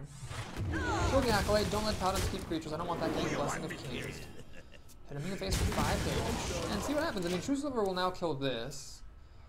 Consecration is useless. Hammer of Wrath doesn't do any good. Blessing of Kings doesn't do any good. So yeah, True Silver is the card he wants. It'll kill this, and the next turn this. It's coining, so it seems he's not having a True Silver Champion. It was a Stampeding Kodo. Stormsuck Commando. Alright, that's a pretty good answer. It kills 2 of my minions, that guy. Wrath, though, is pretty good. Alright, we're gonna Wrath, card and Shapeshift, or no, I'm gonna 3 damage and put an Acolyte into play. I think getting this Acolyte into play is worth passing up on the card draw from the Wrath. So, Wild Growth, Time Passed at Bite, it'll just be a card on turn 10. He's got 7 cards to my 5, sort of. This one, I'm not getting this card basically until turn 10. But I have a pretty good board that's difficult for a Paladin to deal with. He might have a True Silver Champion, that's what he needs here. Consecration, Blessing of Kings, and even Hammer of Wrath don't really do much good. Chillwind Yeti is exactly what I want to see. He's just playing cards that don't do anything. Fine by me. I'd love to play that Ironbark.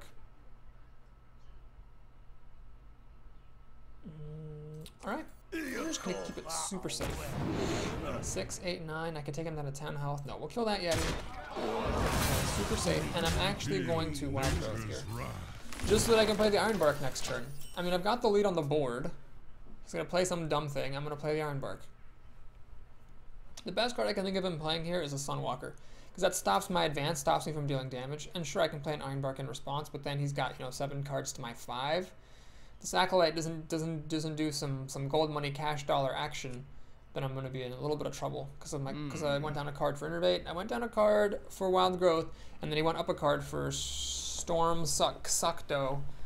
God, that was a really good Stormpike Commando there. And yeah, he might actually still win this game. It's not over. The nice thing is he doesn't want to play Recruits because the Acolyte will just get cards off of them, and there might be 2 power minions that he might not want to play either. He wants Taunt here. Seems like he doesn't have it, and he seems like he doesn't have a True Silver Champion either.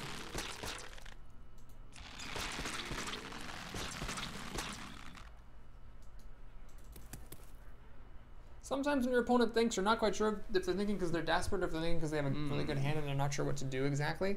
I think he's actually in a bad state. Seems like with his board being empty, it wouldn't be that difficult to find something to do. Peace keeps my Dwarf, which seems like a desperate move, and plays a Flesh-Eating Ghoul. Perfect. That's exactly what I wanted out of everything in my life. So we first draw a card. Always draw cards first. This guy will be good for 2 cards. Panda, huh? Well, let's just do this. We're going to kill that. Put him in the face. Play Ironbark. He's just used his Elder Peacekeeper on my Dwarf. Now, there's a couple of things you need to keep in mind here. First of all, swiping the face versus swiping the creature. Second of all, I could actually panda this guy, replay him, silence my Dwarf, bring it back to be a 4/4, and get some extra damage through that way. That'd be like 3 extra damage versus playing this and hitting the face directly is 2 extra damage, so I can squeeze 1 point of damage out of this combo. Combination. Now he needs 5 damage to kill the Ironbark Protector. That's a bit of a tall order for Paladins. So he pretty much needs another Aldor Peacekeeper, or else this is a real pain in the butt monkey. I would say that I'm in the lead, although just because of how many cards he has, he could still come back and win this. Obviously, Equality Consecration or Pyromancer Equality would also let him win. Okay, so he has Ascension, which I'm okay with, and a Reinforcement. All right. Reporting for duty. Well, I've got to say I've been pretty lucky this game. He just hasn't had what he needs. Well met. So what I'm going to do here is think. I could just swipe. Yeah, let's just keep it simple, keep it safe. We're going to swipe that. Shapeshift. All the while. Don't really see any reason to go for these whatever combos when I can just hit them for a bajillion. Damage. Okay, what we're going to do here now is make a little bit of a tech play. I'm going to put the Keeper of the Grove into my hand, so even if we did have Pyromancer Equality or Equality Consecration, I've got this for 2 damage to the face. Man, this Keeper and Panda has been pretty freaking fantastic. Almost makes me want to play a constructed deck. The Youthful Brewmaster has not, I don't think, seen any use in constructed play, which surprises me, because it's such a nifty card. You'd think somebody would have found something that was good enough to hit Legend with, using Pandas and replaying effects. We'll win the game. That's our 10th win. I have actually made it above 9 wins with Druid 4 times. This is my 5th time. But I've never made it to 12 wins, so I'm excited. I hope you're excited. If you're watching this, which you must be, or else you wouldn't be hearing me say these words, I hope you are excited because Druid and Rogue are the last 2 classes with whom I've never made it to 12. Druid is definitely my most depressing class because I've made it to 11 wins 3 times. Each time I lost and didn't hit my 12th win. Each time it was, you know, a kind of a mixture of victory and heartbreak all rolled up into one. But this time might be different. I've got one actual bit of leeway here. It's not often I'm at 10-1. So I've got a decent chance of making it. Alright, Mage. As I said before, Druid is my 2nd favorite class to play against Mage with. My most favorite class to play against Mage with is no class, because I don't ever want to play against mages, but if I have to play against a Mage, Priest is number 1, Druid's number 2. Okay, mulliganed away our Wrath. Got a curve here, 2, 3, 4. Not the greatest curve in the history of ever, but now it's been extended to 2, 3, 4, 5, so okay, as long as she has a slow start, it could be alright. Pass, pass, pass, pass, pass, pass, pass, pass, pass, pass, pass, pass, pass, pass, pass, pass, pass the turn. Please, pretty, please, please, please pass the Oh, you suck, I hate you, die. Friggin' mana worms. We'll play that. Might as well cycle for the card. Mana Worm. Oh my god, that is such a game changer. Having or not having a Mana Worm on turn 1. That is a game friggin' changer. That's what it is. At least this doesn't give her any good Frostbolt to target. Oh god, oh Jesus. H. Tender Lovin'. Oh my god, is this a mirror image that she's got coming up here? No, she's just coining for Fire Blast. It's gonna be one of those games. She probably has like some super crazy end game deck and just happened to draw her goddamn Mana Worms. Well, now everything is, I'm just trying to, now I'm just trying to like not lose on the spot basically against these freaking Mana Worms. She's not behind at all. She doesn't even have to go behind. She can just run a Mana Worm in and ping it, or play Arcane Intellect and just trade. Okay, thankfully she just does nothing better to do than do that and spend her whole turn doing that, so I'm pretty okay with this. Got both swipes. I'm not gonna swipe a Mana Worm though, that's a little bit crazy. Let's just keep putting creatures on the board. Honestly, at this point, with 2 Ironbarks, if I can just make it to turn 8 and not be grossly behind, I'm pretty happy. 2 swipes definitely helps in that regard. On turn 6 is a very important turn for swipe because you can swipe and shapeshift to kill something with 5 toughness. And this actually is not a bad board. I mean, I am threatening to kill this Mana Worm, so she's got to have Frostbolt or something to deal with that dwarf.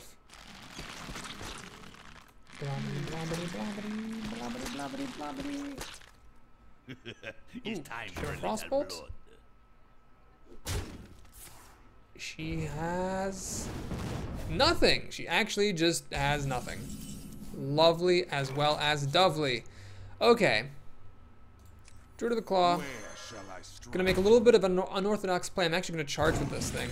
Now normally I'd say, you know, don't charge with it. That's dumb. Get the extra health. But I don't want to risk her having a Fireball or a Polymorph. I bet if she had a Frostbolt, she would have played it last turn against my Dark Iron Dwarf, so she probably doesn't have Frostbolt. Frostbolt's pretty much the only, well, Frostbolt and Arcane Missiles, I guess. And Arcane Explosion. Anyway, Frostbolt's one of the best things she could do in response to this, and I don't think she has it. She's a Bluegill Warrior, which I'm more or less okay with, because yes, that trades, but look, the board is empty. I want Innervate. Oh man, Innervate would be so great here. Nope, I got that. Ooh, that's a cool combo. So we're gonna do this. Once again, the Rifleman's being better than a Raid Leader because it's giving me an extra card here. Alright. My goal was make it to turn 8 without being grossly far behind. And it looks like we've reached that goal. Of course, if she has a pair of Polymorphs for my pair of Ironbarks, that's bad. But if that doesn't happen, I could win this game just by playing these guys. Just got a couple more turns to go. Mind Control Tech, a little early to the party. Just gonna ping my face, I presume? Or the Dark, or the Rifleman? Nope, okay. Alright, Wrath. It's Wrath for a card before we make any commitments.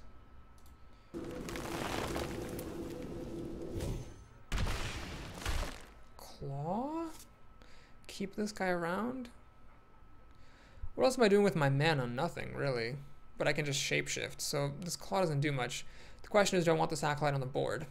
Not really, let's just get another card. Hopefully I get like a Darkscale Healer or something to play. Oh, look at that! He called the Darkscale Healer. Unfortunately, this means I have to throw my Rifleman away. That is the price I'm willing to pay, though, to put a Darkscale Healer on the table. It's pretty big. Okay, so turn 7. If she doesn't have anything good, down comes the Ironbark, aka testing for Polymorph, number 1. Shields up. She plays this without giving anything taunt. That's encouraging. Just Fireball for that. Okay, great. I could Claw Shapeshift and kill that, but let's not waste any time. Let's just... Ironbark number 1. We call this 8 mana for a future sheep. But at least one Fireball didn't go on my face. That's always a victory. Does she have Polymorph? Oh my gosh, she's thinking.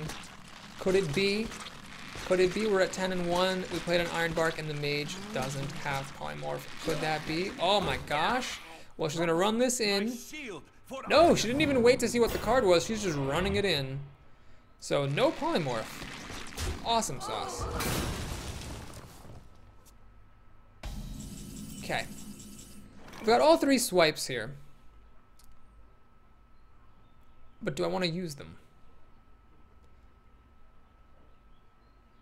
Alright, we'll do this. I'm gonna swipe that. I'm gonna just leave this guy alone. Well, what's the point of leaving him alone when I've got nothing else to do with my mana? So I might as well, I guess, Claw Shapeshift. Kill him. Hit her in the face for 8. I mean, we're in a pretty decent state here. She showed that she didn't have a Polymorph last turn. Now, unless her last 2 cards were Polymorph or another Fireball, now that this is at 5 health, you know, this thing is just here to stay. If it can attack her one more time, she's in desperate trouble, because then I've got 8 damage here, plus 5 is 13 damage, which will kill her. So if this can attack one more time, it's over. She's gonna actually Flame Strike to kill it. So she does not have Fireball or Polymorph, one must presume. And okay, let's get ready to hear a groan of dismay as I play another Ironbark. Gotta remember that I have this in play because I don't want to play these things unthinkingly. This is 11 damage, she's down to 10, swipe, down to 2, shapeshift, 2 turns, dead. She needs an answer. This is not an answer. Ready, sir. Also not an answer. Well, this is friggin' great. So she didn't have an answer to my Ironbark. I've got plenty of health, she's not gonna kill me. I think it's over. So we're gonna smack.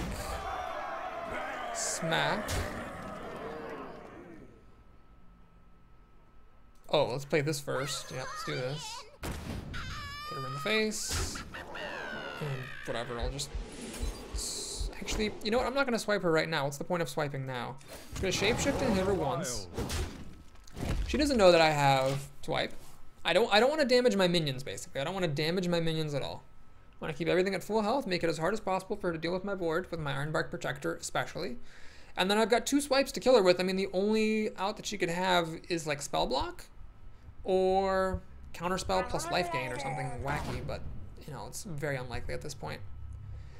Oh man, it always feels so good to beat up on a mage, but this mage, well, she had a Flame Strike and a Fireball. And she had 2 Mana Worms, which she even got to flip the coin on both of them, but she just did not have a good continuation. So she knows she's screwed, but she's not conceding because maybe I'm holding 4 Angry Chickens, but no secrets, so there's really no way that she's going to survive this swipe. At the face. Alright, here we are, folks. 11 and 1. Have I ever been 11 and 1 as a druid and then lost both games? I don't know, but I kind of have a feeling that actually did happen in one of my Druid runs, one of my 11-win Druid runs. Can't remember. I'd have to go back and look, and frankly, I'm not going to go do that. But this run began 6-0. I lost a game at 6-1. I was like, oh, I hope I don't lose all of them. And then here we are at 11-1, having won 5 straight. And one more will take me up to 12, and maybe a really big prize. 12 wins, you usually get at least 200 something gold, but I've seen it go up to 500, and it's often, you know, 400 something is not unheard of. That would take me a good long way up to the halfway mark between 10,000 and 11,000. I am pretty super excited. Not gonna lie. Take a sip of good luck water before this starts. Malfurion versus Malfurion. I must protect. Alright, how fitting that we're up against the Druid. Will rise against you. Alright, perfect. Oh, this is great. I'm actually even going to keep the Wrath. So, turn 1, coin Wild Growth. Turn 2, I can play the Acolyte of Pain, and then if nothing better comes up on turn 3 with 4 mana, I can play the Ironforge Rifleman, getting a card off the Acolyte. I am shocked. For months, literally months, I would just pass this by without even giving it a second thought. Like, that's how bad I thought that card was. But here, I took it over Raid Leader, which is a card that for months I would take happily. Like, oh, bad buffs are better than no buffs, blah, blah, blah, blah.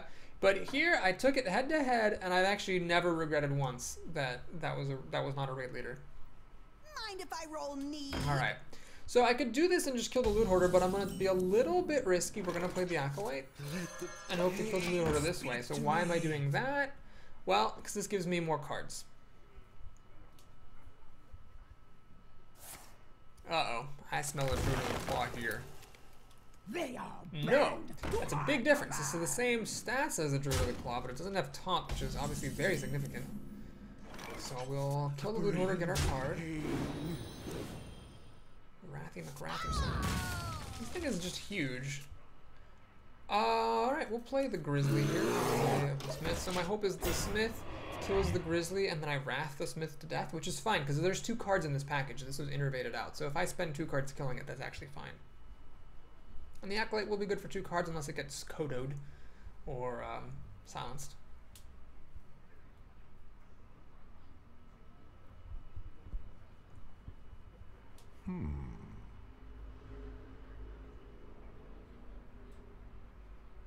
Swipe. Alright, so he's actually going to swipe the Baron, give me a card off the Acolyte. Sensible move, because that basically lets him keep this around for longer. Pyromancer Wrath would deal 4 damage to that. Which isn't really that helpful. You know what, this might seem a little bit silly, but, well, I could actually ping this down to 5, Panda, put it back in my hand. Doesn't really do me any good. You know, we'll try it. I don't know. I don't know if this is the right move or not. But we're gonna do this. Put that back in my hand so I can use my pea shooter again. And then this can run into the Spiteful Smith, and then I can Wrath it to finish it off. Or Pyromancer Wrath it to get a card and finish it off.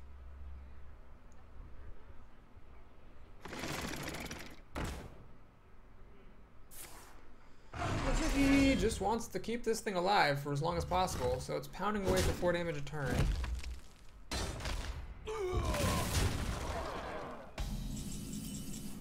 Okay, I think here's my move. We're gonna go ahead and play the Pyromancer. Wrath for 3 damage on the Harvest Golem. What that does is, remember, Pyromancer triggers after the spell's cast. The first 3 damage is dealt, then the Golem comes back, and then my Pyromancer triggers. The reason that my Pyromancer triggers last is that my Pyromancer was played after the Golem was played, so the Golem's ability activates first. Then I'm going to Wrath the Spiteful Smith, deal 3 damage there. The Pyromancer triggers again, and the Smith dies. So, end of the day, my opponent's in the lead. Don't get me wrong, that didn't like catch me back up or anything. He's in the lead because he has equal number of cards to me, but he's playing first and he has a 10-point life advantage. So he's in the lead, there's no question about that. Luckily for turn 6, he just played a 2/4 and drew a card, so I'm an extra card behind, but at the very least I'm not like losing. So we're going to draw another card, get up to speed on the card front. Do I draw another card? Yeah, sure. I mean, you know what? No, we're gonna play the Dark Knight Wolf. I think I need the body here. I need the 4/4 to counter his 2/4, otherwise I'm gonna fall very far behind. Ironforge Rifleman might be used in a faraway fantasy land to turn on the Imani Berserker. But for that to work, I'd have to play this, have it survive, and then play the following turn. We're getting to the part of the game where 2/3s don't live for very long. Instead of 5/10, I have to get my Keeper of the Grove Esperanto here, or else it's just not going to happen. So I need to Keeper of the Grove, or I lose the game. So I need to silence this thing up. Yeah, Druid of the Claw. Nope, that's not Keeper of the Grove. Well, we'll do this. Put up a front. But that is unfortunate that he had the Ancient of War. Crap. Well, we're not making it to 12 wins on this game, unfortunately. I had a pretty decent start. He had a better continuation. And we're going to have to, again, fight for our right to party on 11-2. Making it to 11 4 times would be quite remarkable in its own right, because I've actually made it to 12 more often than 11.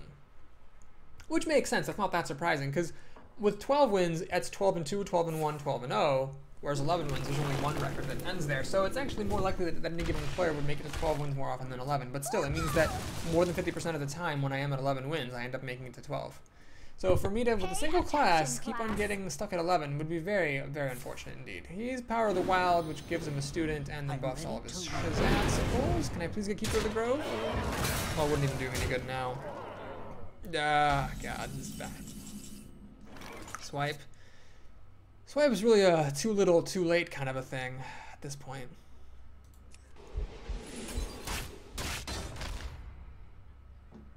Done. I don't even know, man.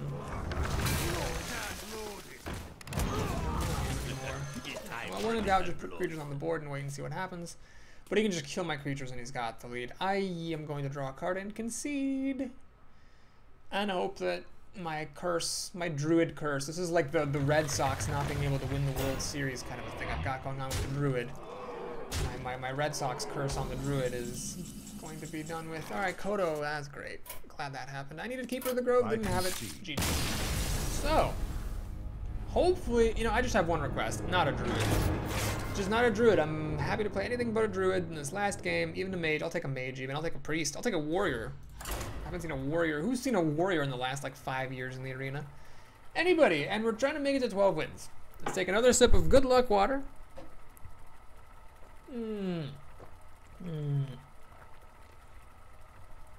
Ah, massage that throat. And hope for the best. Give me something good, game. Give me somebody who's got like 2 wins and 2 losses because your matchmaker's all screwed up. I'll have him play like a turn 1 Grimscale Oracle. I'm gonna follow it up with a Secret Keeper and an Alarmabot. Just let me have this game. Oh god, did the game crash? Nope. Oh, it found somebody. Great.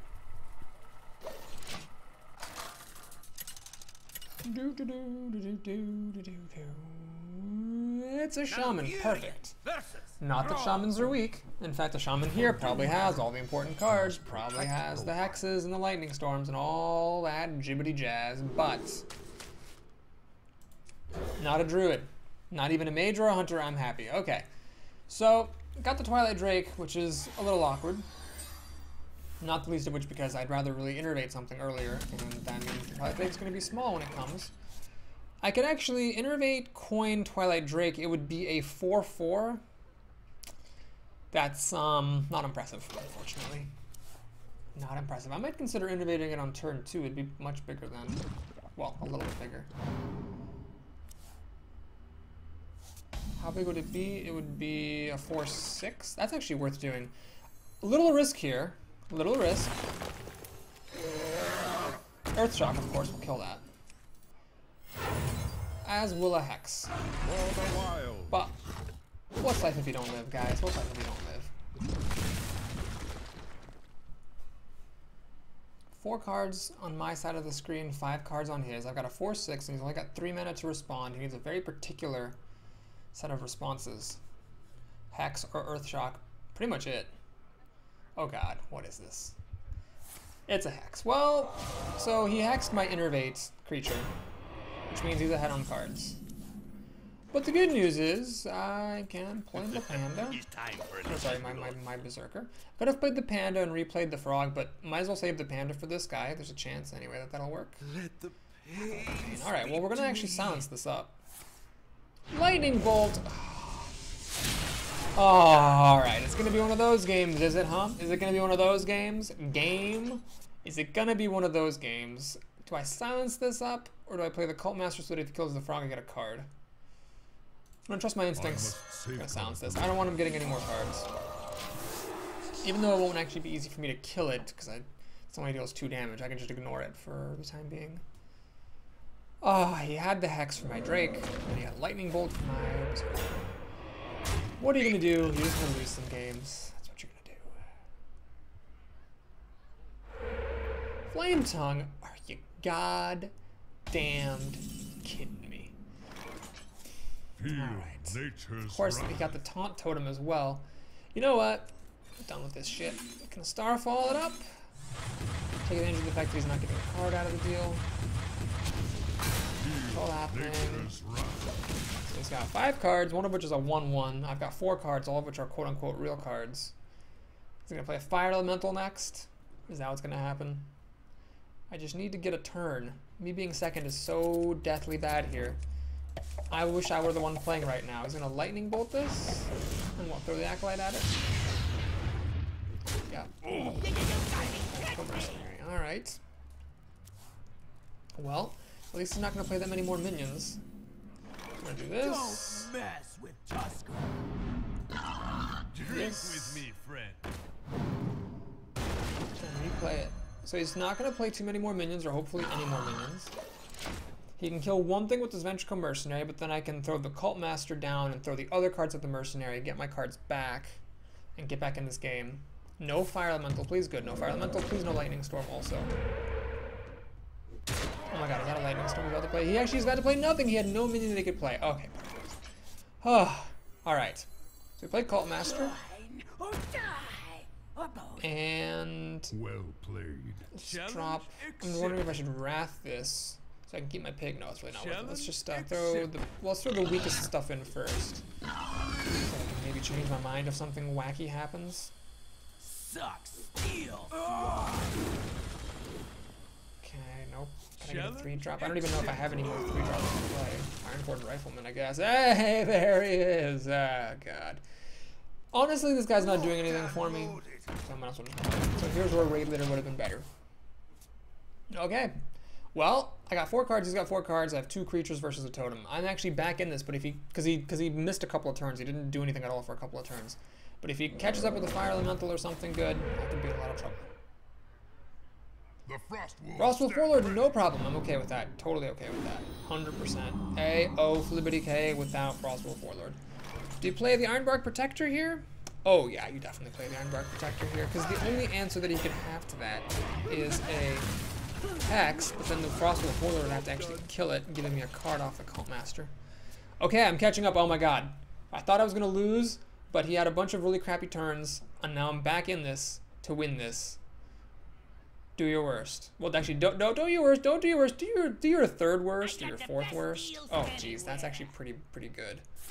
Lightning Storm will clear out a bunch of my stuff and let him kill my Ironbark as well. Well, I'm just glad he didn't have Lightning Storm earlier, to be honest. If he had it earlier, I would have been really screwed. So now I can throw the Frost. We will obviously have to kill this by double wrathing it. But first we draw a card. But then we just do 3 damage.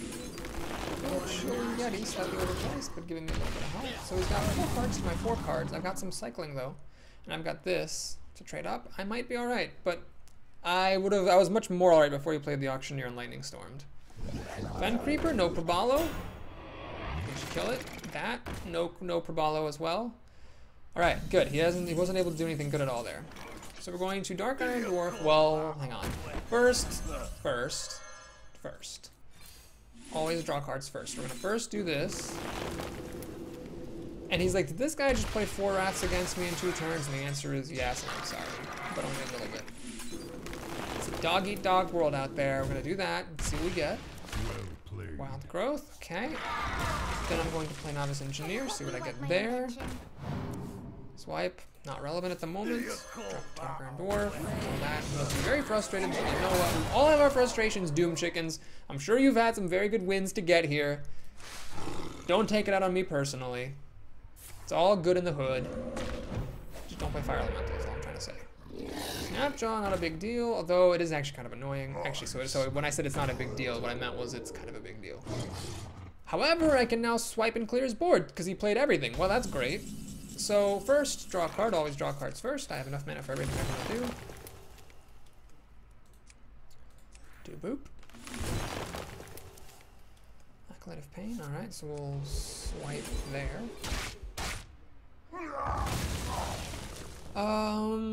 I think it's worth throwing the Novice Engineer away so that I can play a real creature. Okay, so I'm gonna put the nail in the coffin right here, play the Acolyte. So now, I mean, I get cards out of this, and he's way behind, and I've got a pair of 4/2s. It's gonna be difficult for him to catch back up. Not impossible. Lightning Storm would let him catch up and at least reset the top deck board, but very difficult. He has a Feral Spirit, which is not the card he wanted here because I can run the Acolyte into these and have it live. So I will in fact do that thing. Let's get a card there. Swipe, alright, perfect. So we swipe that. Shapeshift. My opponent must be very frustrated, and I am sorry. I would actually say sorry here if I didn't think that it was just going to be perceived negatively. I do feel kind of sorry for Doom Chickens. I've just been that guy. I've just been that guy who's like, oh friggin', you gotta be friggin' kidding me! Like 2 swipes and 4 wraths, motherfucker. I know I'm that guy here, but whatever, man. We've all had our ups and downs. This is one of my ups. I'm sure I'll have many more downs, but I really can't fathom at this point losing the game. It's just almost unfathomable. So let's take a look at the situation here. We can actually deal 4, 8, 9, 12, 17, 18 damage. Seems good to me.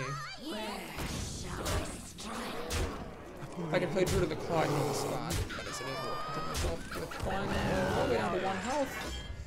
So really, it would take something. No, there's no way he can possibly. No. Is there a way he could possibly do something here? And then live 1 more turn because I've got this here. And Shapeshift. He's gonna try, by golly. Snap Tootin'. Give me a card. That's awfully nice of him. I'm trying to 4 cards in the deck. I drew 8 more cards than he did. Wow, that's pretty wild. And friend, you win this one. Oh my goodness! I made it to 12 wins for the first time as Druid, and in a very convincing game. He was in the lead, that Shaman, but then he just had a couple of turns where he didn't do anything, and then my superior cards overtook him. Holy ballsack Christ! All right, folks. Thanks for watching. Like and subscribe. Support me. Honor me, worship me, grovel before my feet. What do we get? A golden cup. Wow, that's 50 dust, that helps. 2 packs, that's cool. So 255 gold, but I'll take the 50 dust and the 40 dust. Well, so okay, it's pretty crappy. This is basically 90 dust and 255 gold, but I do need dust, so that's cool. And you guys, you know, get to watch an extra pack opening because of that. So we'll say the other pack was the extra pack. This is the pack I got for winning the arena. And then this was my extra prize pack. It was 40 dust. So yeah, 90 dust and 255 gold, I think, or 35 gold, I don't remember. I'm content with that. I'm just 1,000. I'm like 1,200 dust away from completing a set. It's pretty sweet. So let's take a look at our new cards. What do we have? We have Golden Starfire, ooh, and a Golden Shadow Step. Oh yes, let's get that 50 dust. I could have kept this, I suppose, because it is a Miracle and Miracle Rogue is used, but you know what, honestly, the moon would fall out of the sky before I ever played a Miracle deck. I really don't like those very much. So next run is gonna be Paladin, Warlock, or Shaman. Thanks again for watching, folks. Like and or subscribe. I'll see you again soon. Take care.